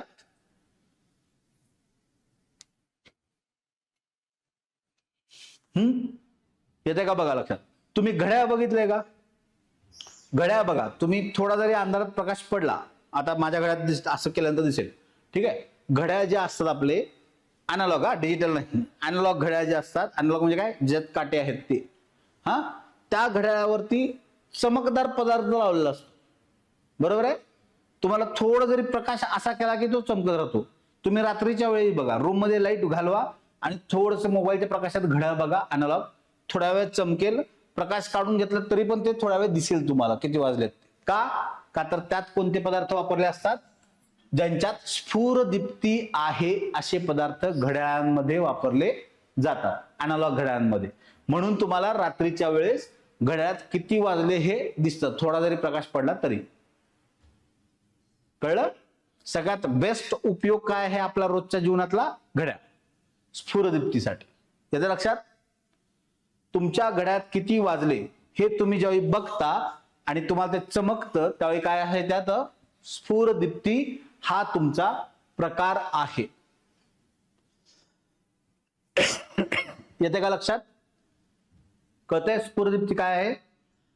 बघा, प्रतिदीप्ती म्हणजे काय आहे, जर एखाद्या मूलद्रव्यावर आपण प्रकाश टाकला तर तो पदार्थ चमकतो आणि प्रकाश काढून घेतला चमकायचा बंद होतो, त्याला आपण म्हणतो प्रतिदीप्ती, फ्लुरोसन्स. ठीक आहे. स्फुरदीप्ती, फॉस्फरसन्स म्हणजे काय आहे, जर एखाद्या पदार्थावरती आपण प्रकाश किरण टाकला तर तो पदार्थ चमकतो, पण प्रकाश किरण काढून घेतला तरीही काही काळासाठी तो पदार्थ चमकत राहतो, त्याला म्हणतो आपण स्फुरदीप्ती, फॉस्फरसन्स त्याला आपण म्हणतो. याचं लक्षात? यस. त्याच्यानंतर किरणोत्सारिता, ह्याच्यावरती डिपेंड असणाऱ्या दोन प्रक्रिया आहेत. एक आहे केंद्रकीय विखंडन, न्यूक्लिअर फिशन, आणि एक आहे केंद्रकीय सम्मीलन, न्यूक्लिअर फ्युजन. ठीक आहे. फ्युजन म्हणजे मिक्स, ज्याला आपण मॅशअप म्हणतो. ठीक आहे. जे मिलेनियल्स आहेत, आता तुम्ही मिक्स सॉंगला काय म्हणता, मॅशअप, बरोबर आहे. जे मिलेनियल्स आहेत 2000च्या आधीचे, ज्यांचा जन्म आहे, त्यांना सॉन्ग मिक्स करण्याला काय म्हणतात विचारते, ते म्हणतील फ्युजन सॉन्ग आहे. फ्युजन म्हणजे काय, मिक्सिंग होणे, म्हणजे दोन्हीचं सम्मिलन होणे, एकत्रीकरण होणे, दोन सॉन्ग एकत्र करणे किंवा भरपूर सॉन्ग एकत्र करणे, त्याला आपण म्हणतो फ्युजन. आता तुम्ही काय म्हणता त्याला, मॅशअप, बरोबर आहे. यस. आणि केंद्रकीय विखंडन म्हणजे काय आहे, न्यूक्लिअर फिशन. विखंडन म्हणजे दोन भाग होणे, दोन भागात रूपांतर होणे, भाग पडणे, त्याला म्हणतो आपण विखंडन. आता ते काय आहे नीट बघायचं, कारण हे तुमचे PYQs आहेत. ही पण रिॲक्शन PYQ आहे, ही पण रिॲक्शन PYQ आहे. नीट लक्षात ठेवायचं. ठीक आहे. तुमचा हा पार्ट नीट लक्षात ठेवायचा. एक अल्फा बीटा गॅमा काय आहे त्याचे प्रॉपर्टीज लक्षात ठेवायचे या चॅप्टर मध्ये, प्लस केंद्रकीय विखंडन काय आहे, केंद्रकीय सम्मिलन काय आहे हे लक्षात ठेवायचं, प्लस तुमचं beta plus beta minus decay हे लक्षात ठेवायचं. येतं लक्षात पॉइंट पूर्ण? यस. ऑनलाईन कोण कोण आहे, सचिन, आशिष, शुभम, अर्जुन. तुम्ही जेवढ्या लवकर सांगाल तेवढं पटपट आपल्याला पुढे जाता येईल. ठीक आहे. बघा, केंद्रकीय विखंडन म्हणजे काय आहे तुमचं? एखाद्या मूलद्रव्याचं रूपांतर दोन मूल अणूमध्ये होणं किंवा विखंडन होऊन त्याचे दोन भाग होऊन दोन वेगळी मूलद्रव्ये तयार होणं, त्याला म्हणतो आपण केंद्रकीय विखंडन. त्याचा शोध कोणी लावलेला आहे? ऑटो हॉर्न आणि स्ट्रॉसमन. ऑटो हॉर्न आणि स्ट्रॉसमन हा तुमचा PYQ आहे सरळ सेवेसाठी. ऑटो हॉर्न आणि स्ट्रॉसमन त्यांनी कशाचा शोध लावलेला आहे तुमचा? केंद्रकीय विखंडन. म्हणजेच जड मूलद्रव्यावरती जर काही प्रक्रिया केली तर त्याचं रूपांतर दोन मूलद्रव्यांमध्ये स्थिर मूलद्रव्यांमध्ये होणं, त्याला म्हणतो आपण केंद्रकीय विखंडन. म्हणजेच केंद्रकीय विखंडनाचा उपयोग तुम्ही सगळ्यात जास्त मोठ्या प्रमाणात कुठे बघितला? अणुभट्टींमध्ये, बरोबर आहे. प्लस आपण जे हिरोशिमा नागासाकी कायसाठी ओळखले जातात? अणुबॉम्ब टाकला म्हणून, बरोबर आहे. त्या अणुबॉम्ब मध्ये तुम्हाला काय वापरलं होतं? केंद्रकीय विखंडन प्रक्रिया. येते का बघा? येस, लक्षात येते का? ऑटो हॉर्न आणि स्ट्रॉसमन या दोन शास्त्रज्ञांनी त्याचा शोध लावलेला आहे. केंद्रकीय विखंडन प्रक्रिया येते लक्षात? केंद्रकीय विखंडन प्रक्रिया. यस. मग युरेनियम वरती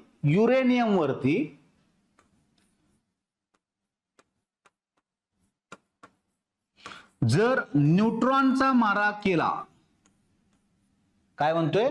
युरेनियम वरती जर न्यूट्रॉनचा मारा केला तर त्याचं रूपांतर कशात होतं? बेरियम आणि क्रिप्टॉन. बेरियम आणि क्रिप्टॉन या दोन स्थिर मूलद्रव्यात त्याचं रूपांतर होतं. त्याला म्हणायचं केंद्रकीय विखंडन अभिक्रिया. येते का लक्षात? केंद्रकीय विखंडन अभिक्रिया. आणि त्यातून पुन्हा ऊर्जा जी बाहेर पडते त्याचा उपयोग आपण करतो. येते लक्षात? यस. म्हणजेच बघा तुम्ही इथं काय आहे? युरेनियम आहे. म्हणजेच तुमच्या अभिक्रियाकारकांची जी काही ऊर्जा आहे किंवा जे वस्तुमान आहे ते तुमच्या उत्पादितांपेक्षा जास्त असणार आहे. का तर यातून अजून काहीतरी बाहेर पडलेलं आहे आणि जे बाहेर पडणार आहे ते असणार आहे तुमची ऊर्जा. ते ऊर्जेच्या स्वरूपात बाहेर पडलेलं आहे. म्हणून केंद्रकीय विखंडन अभिक्रियेमध्ये तुमच्या अभिक्रियाकारकांची जी काही वस्तुमान आहे ते त्याच्या उत्पादितांपेक्षा म्हणजे प्रोडक्ट्स पेक्षा रिएक्टंट्सचं मास जे आहे ते कायम जास्त असणार आहे. येते लक्षात? इथपर्यंत लक्षात येते? केंद्रकीय विखंडन अभिक्रिया काय आहे? येते लक्षात? यस. केंद्रकीय विखंडन अभिक्रियेमध्ये या मूलद्रव्याचं विखंडन घडण्यासाठी रेडिओ ऍक्टिव्ह एलिमेंटचं विखंडन घडण्यासाठी दोन भाग करण्यासाठी जी ऊर्जा लागते त्याला आपण काय म्हणतो? क्रांतिक ऊर्जा.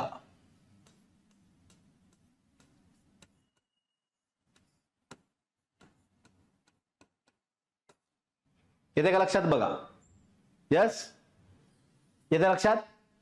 केंद्रकीय विखंडन अभिक्रियेमध्ये अभिक्रियाकारकांचं विखंडन घडवून आणण्यासाठी जी ऊर्जा लागते त्याला आपण म्हणतो क्रांतिक ऊर्जा, क्रिटिकल एनर्जी.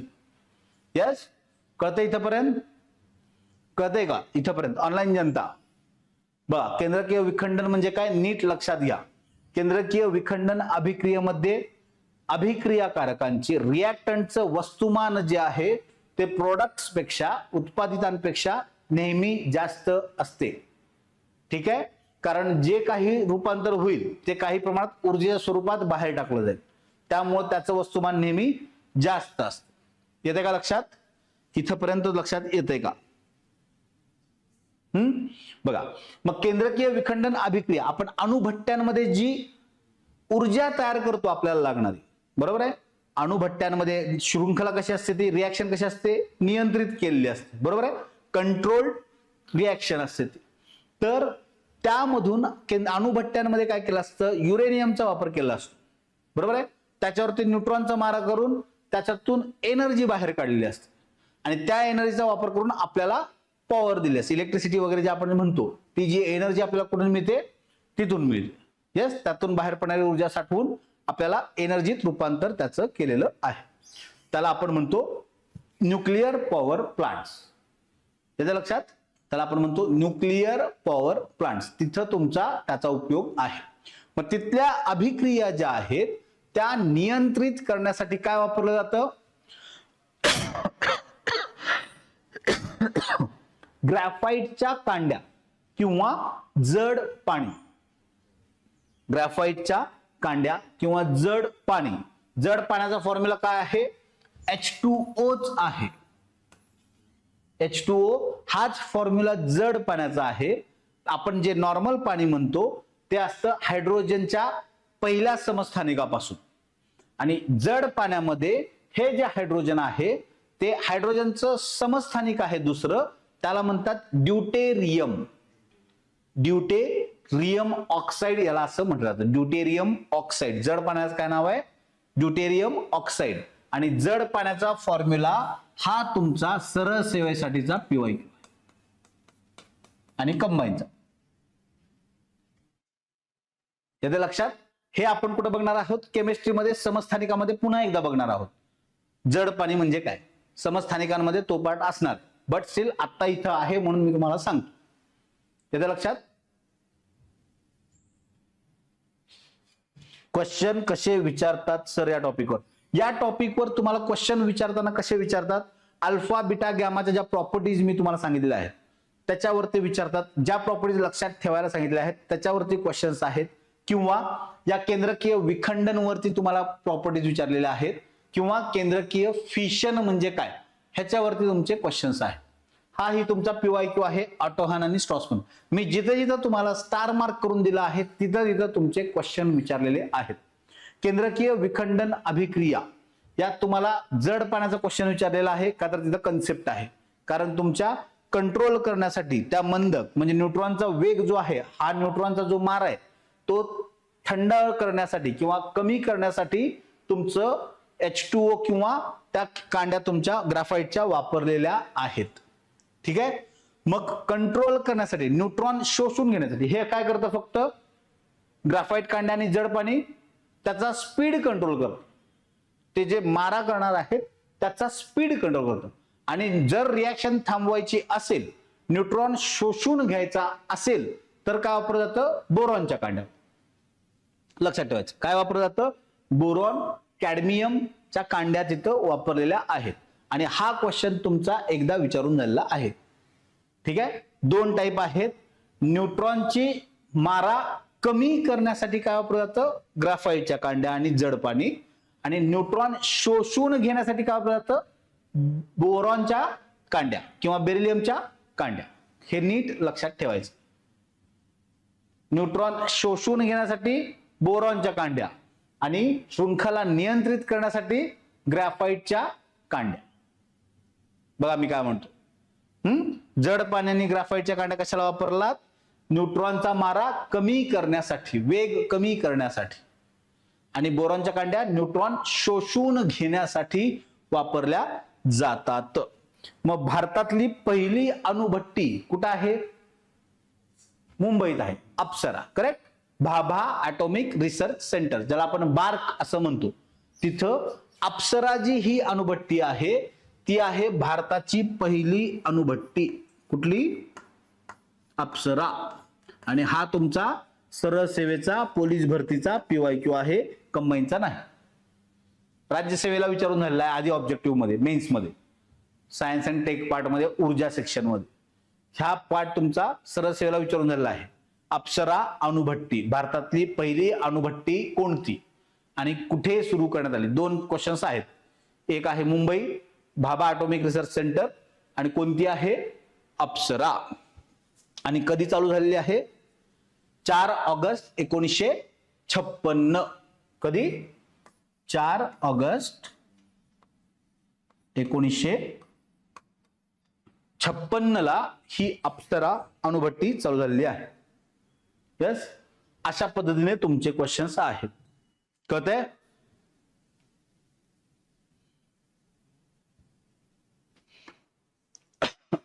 मग ही झाली नियंत्रित शृंखला. अनियंत्रित शृंखला म्हणजे काय? केंद्रकीय विखंडनची. तुमचा अणुबॉम्बचा स्फोट. जपानमध्ये हिरोशिमा आणि नागासाकी. बरोबर आहे, हिरोशिमा नागासाकी. हा पण क्वेश्चन तुम्हाला सरळ सेवेला विचारून झालेला आहे. काय आहे? Hiroshima Nagasaki. ठीक आहे. इथं अमेरिकेनं काय केलं आहे? अणुबॉम्ब टाकलेले आहेत. यस. मग इथं जे अणुबॉम्ब टाकण्यात आले होते ते तयार कोणी केले होते? ओपेनहायमर. ओपेनहायमर हा शास्त्रज्ञानं. आणि त्याच्या सोबतीला कोण होता? दुसरा कोण होता? आपलं नील्स बोहर. Niels Bohr. केमिस्ट्रीमध्ये आपण त्याचं नाव बघणार आहे, अणुसंरचना आणि मूलद्रव्यांचे वर्गीकरण मध्ये. बरोबर. नील्स बोहर आणि ओपेनहायमर यांनी काय केलं? अणुबॉम्ब तयार केला. आणि त्याचं टेस्टिंग कुठे झालं? Hiroshima Nagasaki. ठीक आहे. मग हिरोशिमावरती जो बॉम्ब टाकण्यात आला त्याचं नाव काय होतं? Little boy. काय होतं? हा सरळ सेवेचा तुमचा क्वेश्चन आहे. Little boy. आणि नागासाकीवरती जे टाकण्यात आला त्याचं नाव काय होतं? Fat man.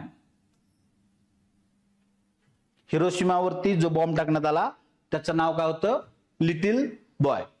आणि नागासाकीवरती जो बॉम्ब टाकण्यात आला त्याचं नाव काय होतं? Fat man. ठीक आहे. लिटल बॉय जो आहे त्यात काय वापरलं होतं? युरेनियम वापरलं होतं. युरेनियम. आणि फॅट मॅन मध्ये काय वापरलं होतं? प्लुटोनियम.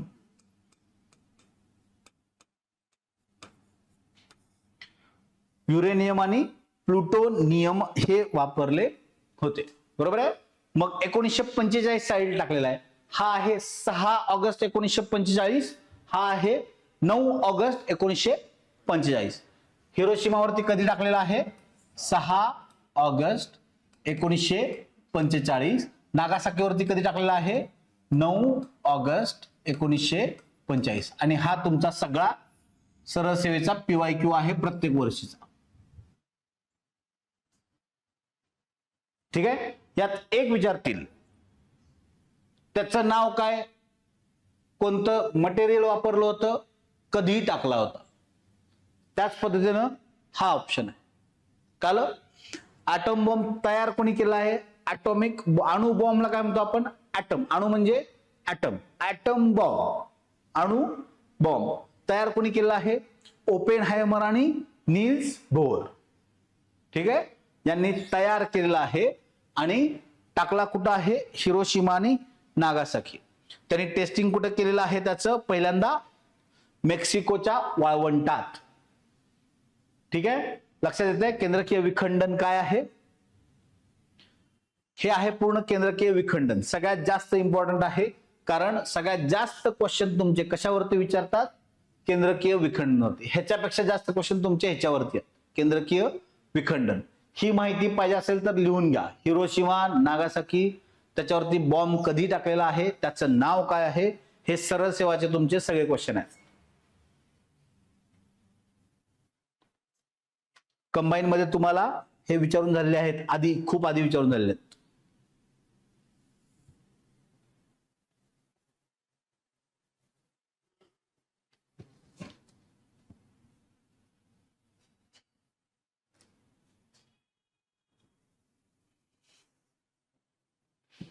येस. लक्षात येते का? ऑनलाईन कॅन्डिडेट जे आहेत त्यांना मला सांगू शकताय तुम्ही.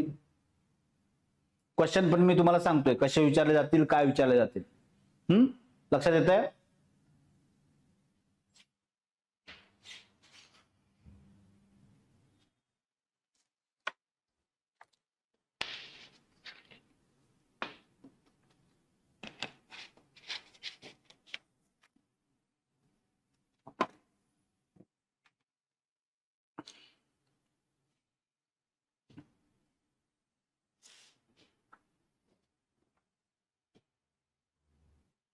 येस. लक्षात येते का? सचिन, आशिष, शुभम, अर्जुन, बघा या गोष्टी लक्षात येत आहेत. नेक्स्ट, केंद्रकीय सम्मिलन म्हणजे काय? दोन हलकी मूलद्रव्ये एकत्र येऊन त्याचं रूपांतर जड स्थिर मूलद्रव्यात होताना मोठ्या प्रमाणावर ऊर्जा बाहेर पडते, त्याला म्हणतात केंद्रकीय सम्मिलन. उदाहरण काय आहे? आपल्या सूर्यातून बाहेर पडणारी ऊर्जा. येतं का लक्षात? आपल्या सूर्यातून बाहेर पडणारी ऊर्जा. येतं लक्षात? बघा आपण काय म्हणतो, सूर्यातून हायड्रोजनचे दोन अणू एकत्र येऊन त्याचं रूपांतर काय होतं? हायड्रोजनच्या जड मूलद्रव्यात ड्यूटेरियम, दुसरं समस्थानिक जे आहे ड्यूटेरियम, त्यात रूपांतर होतं. पहिल्यांदा त्यात रूपांतर होतं. त्यातून ऊर्जा किती बाहेर पडते? 0.42 मेगा इलेक्ट्रॉन व्होल्ट. ठीक आहे, एवढी ऊर्जा पहिल्यांदा बाहेर पडते. जेव्हा हायड्रोजन 1,2 प्लस हायड्रोजन 1,2 म्हणजेच दोन ड्यूटेरियम ज्यावेळी एकत्र येतात, हे हायड्रोजनचे समस्थानिक आहेत. ठीक आहे, हायड्रोजन, ट्रिटियम, ड्यूटेरियम आणि ट्रिटियम हे तीन हायड्रोजनचे समस्थानिक आहेत. त्यात पहिल्यांदा हायड्रोजनच्या हलक्या मूलद्रव्याचं रूपांतर ड्यूटेरियम मध्ये होतं आणि दोन ड्यूटेरियम एकत्र येऊन याचं रूपांतर कशात होतं? हेलियम मध्ये होतं. आलं का? हेलियम 2-4 हेलियम मध्ये होतं आणि इथं जी ऊर्जा बाहेर पडते ती बाहेर पडते 24 मेगा इलेक्ट्रॉन व्होल्ट. येतंय? एवढी प्रचंड ऊर्जा या रिएक्शन मधून बाहेर पडते आणि ही अखंड चालू असते. म्हणूनच सूर्यातून आपल्याला भरपूर प्रमाणात ऊर्जा मिळते. याचं लक्षात? बेस्ट एक्झाम्पल काय आहे? सूर्यापासून मिळणारी ऊर्जा हे कशाचं उदाहरण आहे? केंद्रकीय सम्मिलन. अणुबॉम्ब हे कशाचं उदाहरण आहे? केंद्रकीय विखंडन. असे क्वेश्चन विचारलेले आहेत, विचारून झालेले आहेत तुम्हाला. यस, कळतंय? हिस्ट्री कधी असते सर? हिस्ट्री आता सोमवार, मंगळवार, बुधवार सायन्स असेल, गुरुवार, शुक्रवार, शनिवार हिस्ट्री असेल. यस, थोडस लेक्चरचं टायमिंग क्लॅश होत आहे, त्यामुळे ही ऍडजस्टमेंट आहे की सोमवार, मंगळवार, बुधवार सायन्स असेल, गुरुवार, शुक्रवार, शनिवार हिस्ट्री असेल. बघा पहिल्यांदा काय झालं आहे? हलक्या मूलद्रव्याचं रूपांतर कशात झालं आहे? स्थिर जड मूलद्रव्यात. याच्यापेक्षा हे जड आहे, त्यातून पडणारी ऊर्जा ही मोठ्या प्रमाणात बाहेर पडते आणि या रिएक्शनला आपण काय म्हणतो? केंद्रकीय सम्मिलन. आणि ही ऊर्जा कॅल्क्युलेट करण्यासाठी कोणतं सूत्र वापरतात? अल्बर्ट आइन्स्टाईनने दिलेलं E = mc². E = mc². मग m म्हणजे काय आहे? ऊर्जेत किती रूपांतर झालेलं वस्तुमान आहे ते. आणि c म्हणजे काय आहे? प्रकाशाचा निर्वात पोकळीतील वेग. चाल म्हणजेच वेग, निर्वात पोकळीतील वेग. हे दोन्ही मिळून कॅल्क्युलेट केलं तर तुम्हाला या रिएक्शन मध्ये जी काही ऊर्जा बाहेर पडते त्याला आपण म्हणतो पूर्ण ऊर्जा. आणि तीच प्रोसेस काय आहे? केंद्रकीय सम्मिलन. कुठे घडून येते? सूर्यामध्ये. याचं लक्षात? केंद्रकीय विखंडन प्रक्रिया कुठे घडून येते? अणुबॉम्ब मध्ये. यस, अणुबॉम्ब मध्ये केंद्रकीय विखंडन प्रक्रिया घडून येते. यस, कधी?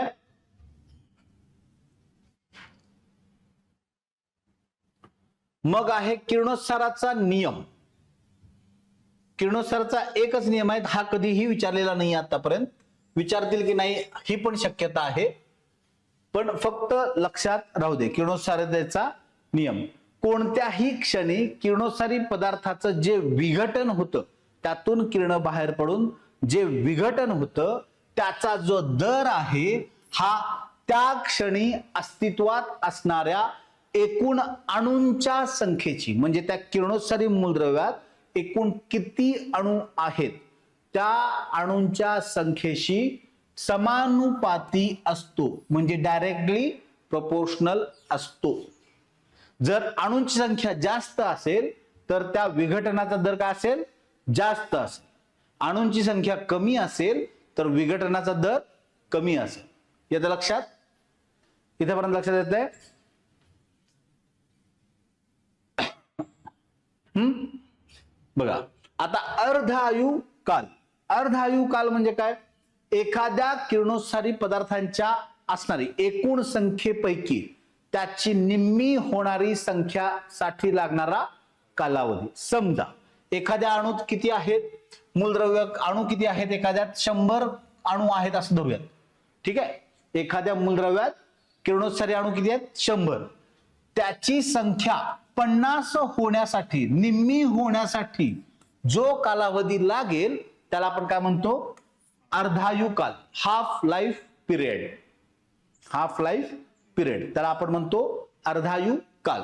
मग कार्बनचा अर्धायू काल, कार्बन 14 हे किरणोत्सारी आहे बरं का.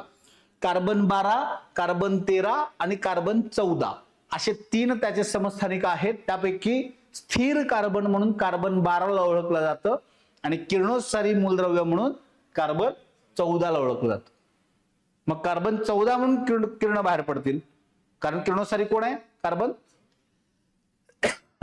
14 आहे. यस. मग त्याचा किती वेळ आहे? 5730 वर्ष लागतात कार्बन 14चा अर्धायुष्य व्हायला. अणूंची संख्या निम्मी व्हायला किती कालावधी लागतो? 5730 वर्ष. कोबाल्टला किती लागतात? 5.27 वर्ष. यस, लक्षात ठेवा. कोबाल्टला किती लागतात? 5.27 वर्ष. हे नीट लक्षात ठेवा, म्हणजे हे नाही विचारलं तर हे लक्षात ठेवा काय आहे अर्धायू काल, काय आहे. एखाद्या मूलद्रव्यातून त्याच्या किरणोत्सारी अणूंची संख्या निम्मी होण्यासाठी लागणारा कालावधी म्हणजे तुमचा अर्धायू काल आहे, हाफ लाईफ पिरियड आहे त्या मूलद्रव्याचा. यस. मग तुमचं जे आता इथं आहे तो पॉइंट, कार्बनचं वयोमापन, ते मी त्यात सांगतो तुम्हाला. पॅरेंट एलिमेंट म्हणजे काय आहे इथं बघा. पॅरेंट एलिमेंट म्हणजे हे युरेनियम 238, युरेनियम 235 आणि युरेनियम 232 याचं रूपांतर ज्यावेळी दुसऱ्या मूलद्रव्यात होतं, किरणोत्सारी पदार्थ बाहेर पडून, किरणोत्सारी किरणे बाहेर पडून त्याचं रूपांतर ज्यावेळी दुसऱ्या मूलद्रव्यात होतं तेव्हा याला म्हणायचं पॅरेंट एलिमेंट, आणि ज्या मूलद्रव्यात याचं रूपांतर होतं त्याला म्हणायचं डॉटर एलिमेंट. काय म्हणायचं? Daughter element. यस. मग ह्याचं किती आहे? लेड डॉटर एलिमेंट काय असेल? 206. युरेनियम 238 चा लेड 206 हा डॉटर एलिमेंट आहे. यस. युरेनियम 235 चा काय आहे? लेड 207 आणि युरेनियम 232 चा काय आहे? लेड 208. हे डॉटर एलिमेंट आहेत. हे तुम्हाला विचारणार नाही, त्यामुळे लक्षात नाही ठेवलं तरी चालेल. हे विचारतील. हा तुमचा PYQ कंबाईनचा झालेला आहे, सरळ सेवेला पण 2-3 वेळा विचारून झालेला आहे. वयमापन, कोणत्याही वस्तूचं वय काढण्यासाठी जी काही पद्धत वापरली जाते, कार्बन डेटिंग पद्धत आपण त्याला म्हणतो, ती शोधून कोणी काढलेली आहे? विलार्ड लिबी या शास्त्रज्ञानं शोधून काढली आहे. विलार्ड लिबी हा तुमचा PYQ कंबाईनचा पण आहे, सरळ सेवेचा पण आहे आणि पोलीस भरतीचा पण आहे. त्यामुळे लक्षात ठेवा, सगळीकडे हा पॉइंट विचारलेला आहे. मग वय काढताना कसं काढलं जातं? कार्बन 14 हा किरणोत्सारी मूलद्रव्य आहे आणि कार्बन 12 हा स्थिर मूलद्रव्य आहे. कोणतीही जैविक वस्तू जिवंत असताना, कोणतीही जैविक वस्तू जिवंत असताना कार्बन 12 आणि कार्बन 14 याचं गुणोत्तर त्या वस्तूच्या किंवा त्या व्यक्तीच्या शरीरात कायमस्वरूपी सारखं असतं. जिवंत असताना कार्बन 12 आणि कार्बन 14चं जे गुणोत्तर आहे ते कायमस्वरूपी स्थिर असतं जिवंत असताना, कारण त्याचं जेवढं अवशोषण घेतलं जातं किंवा ते शरीरात घेतलं जातं तेवढेच ते बाहेर टाकलं जातं. त्यामुळे ते कायमस्वरूपी स्थिर असतं. ज्यावेळी ती वस्तू मृत अवस्थेत जाते तर श्वासोश्वास बंद होईल, म्हणजे कार्बन 14 घ्यायचं बंद होईल, फक्त कार्बन 12 आहे तसा राहील आणि कार्बन 14 काय होईल? किरणोत्सारी मूलद्रव्य असल्यामुळं बाहेर पडायला चालू होईल. बरोबर आहे. मग ज्यावेळी त्याचं वय काढायचं असतं एखाद्या वस्तूचं, तेव्हा कार्बन 14 आणि कार्बन 12 यांचं गुणोत्तर काढून त्या वस्तूचं वय मोजलं जातं. आलं लक्षात? वय कसं काढलं जातं? त्याला म्हणायचं कार्बन डेटिंग पद्धत. काय म्हणायचं? कार्बन डेटिंग पद्धत असं त्याला म्हणतात. हा आपला चॅप्टर कुठला झालेला आहे? काय? इतिहासातील कालमापनाच्या वैज्ञानिक मेथडमध्ये यूज होते कार्बन 14. हा बरोबर आहे. इतिहासातील कालमापन पद्धतीत तुमचं कार्बन डेटिंग पद्धत उपयोगाला येते, हे मान्य आहे. बरोबर आहे, हे मान्य आहे. ठीक आहे. कार्बन डेटिंग पद्धत तिथं वापरली जाते. तुमच्या कुठल्याही वस्तू, कोणतीही जैविक वस्तूचं जे काही तुमचं निसर्गात जेवढ्या पण वस्तू आहेत त्यांचं वय मापन करण्यासाठी कार्बन डेटिंग पद्धत वापरली जाते. कशी वापरली जाते तर कार्बन 12 आणि कार्बन 14चं गुणोत्तर मोजून त्याचं वय मोजलं जातं. लक्षात ठेवायचं. कुठेतरी एका ठिकाणी हा क्वेश्चन येऊन गेलाय की गुणोत्तर कोणत्या दोन मूलद्रव्यांचं मोजलं जातं. कार्बन 12 आणि कार्बन 14चं गुणोत्तर मोजलं जातं. नीट लक्षात ठेवायचं, हा पॉइंट नीट लक्षात ठेवा. इथं तुमचा क्वेश्चन आहे, येतं लक्षात. तर अशा रीतीने आपला आज कुठला चॅप्टर झालेला आहे, रेडिओ ऍक्टिव्हिटी, किरणोत्सारिता. एवढेच पॉइंट तुम्ही जर नीट केले तर तुम्हाला त्यातले मार्क्स मिळतील म्हणजे मिळतील. येतं लक्षात. काल आपण बघितलं आहे युनिट्स अँड मेजरमेंट, आज आपण बघितलं आहे रेडिओ ऍक्टिव्हिटी, किरणोत्सारिता. यस, तुमचे अशा पद्धतीनं एक एक मार्क फिक्स करत जायचं आपलं. ठीक आहे. लेक्चर आपण व्यवस्थित कंप्लीट करतोय, कन्सेप्च्युअल कंप्लीट करतोय. आपण लेक्चर कुठेही पळवत नाहीये. तुम्हाला कळल्याशिवाय आपण पुढे जाणार नाही. त्यामुळे तुमचे जे काही काय सर असतं, काय स्थिर असतं कार्बन 14, हो मग तेच सांगतोय, कार्बन 12चं मूलद्रव्याचं प्रमाण स्थिर असतं जिवंत असताना. मेल्यानंतर कार्बन 14 जे आहे ते रेडिओ ऍक्टिव्ह एलिमेंट असल्यामुळं त्यातून कार्बन 14चं उत्सर्जन व्हायला चालू होतं. त्यामुळं गुणोत्तर काढताना कार्बन 12 आणि कार्बन 14चं गुणोत्तर काढून त्याचं वय काढलं जातं. हे लक्षात ठेवा. यस, तेवढ्या गोष्टी तुम्हाला लक्षात ठेवायच्या आहे. येत्या लक्षात. बघा, आज आपण किरणोत्सारिता बघितलेला आहे, काल आपण युनिट्स अँड मेजरमेंट बघितलं. पहिल्यांदा आपण जे जे परीक्षेत कंपल्सरी विचारतात चॅप्टर्स ते आधी शिकायचे आहे. ठीक आहे, ते आधी शिकायचे आहेत. आपले मार्क्स आधी हातात घ्यायचे आहेत आणि मग बाकी चॅप्टर्स बघायचे आहेत. तेवढं लक्षात ठेवा. मग उद्या आपल्याला कदाचित ध्वनी तरी चालू करूयात किंवा विद्युत धारा तरी चालू करूयात. दोन्हीपैकी एक काहीतरी चालू करूयात उद्या. ठीक आहे, उद्या भेटूयात सेम टायमिंगला, याच वेळी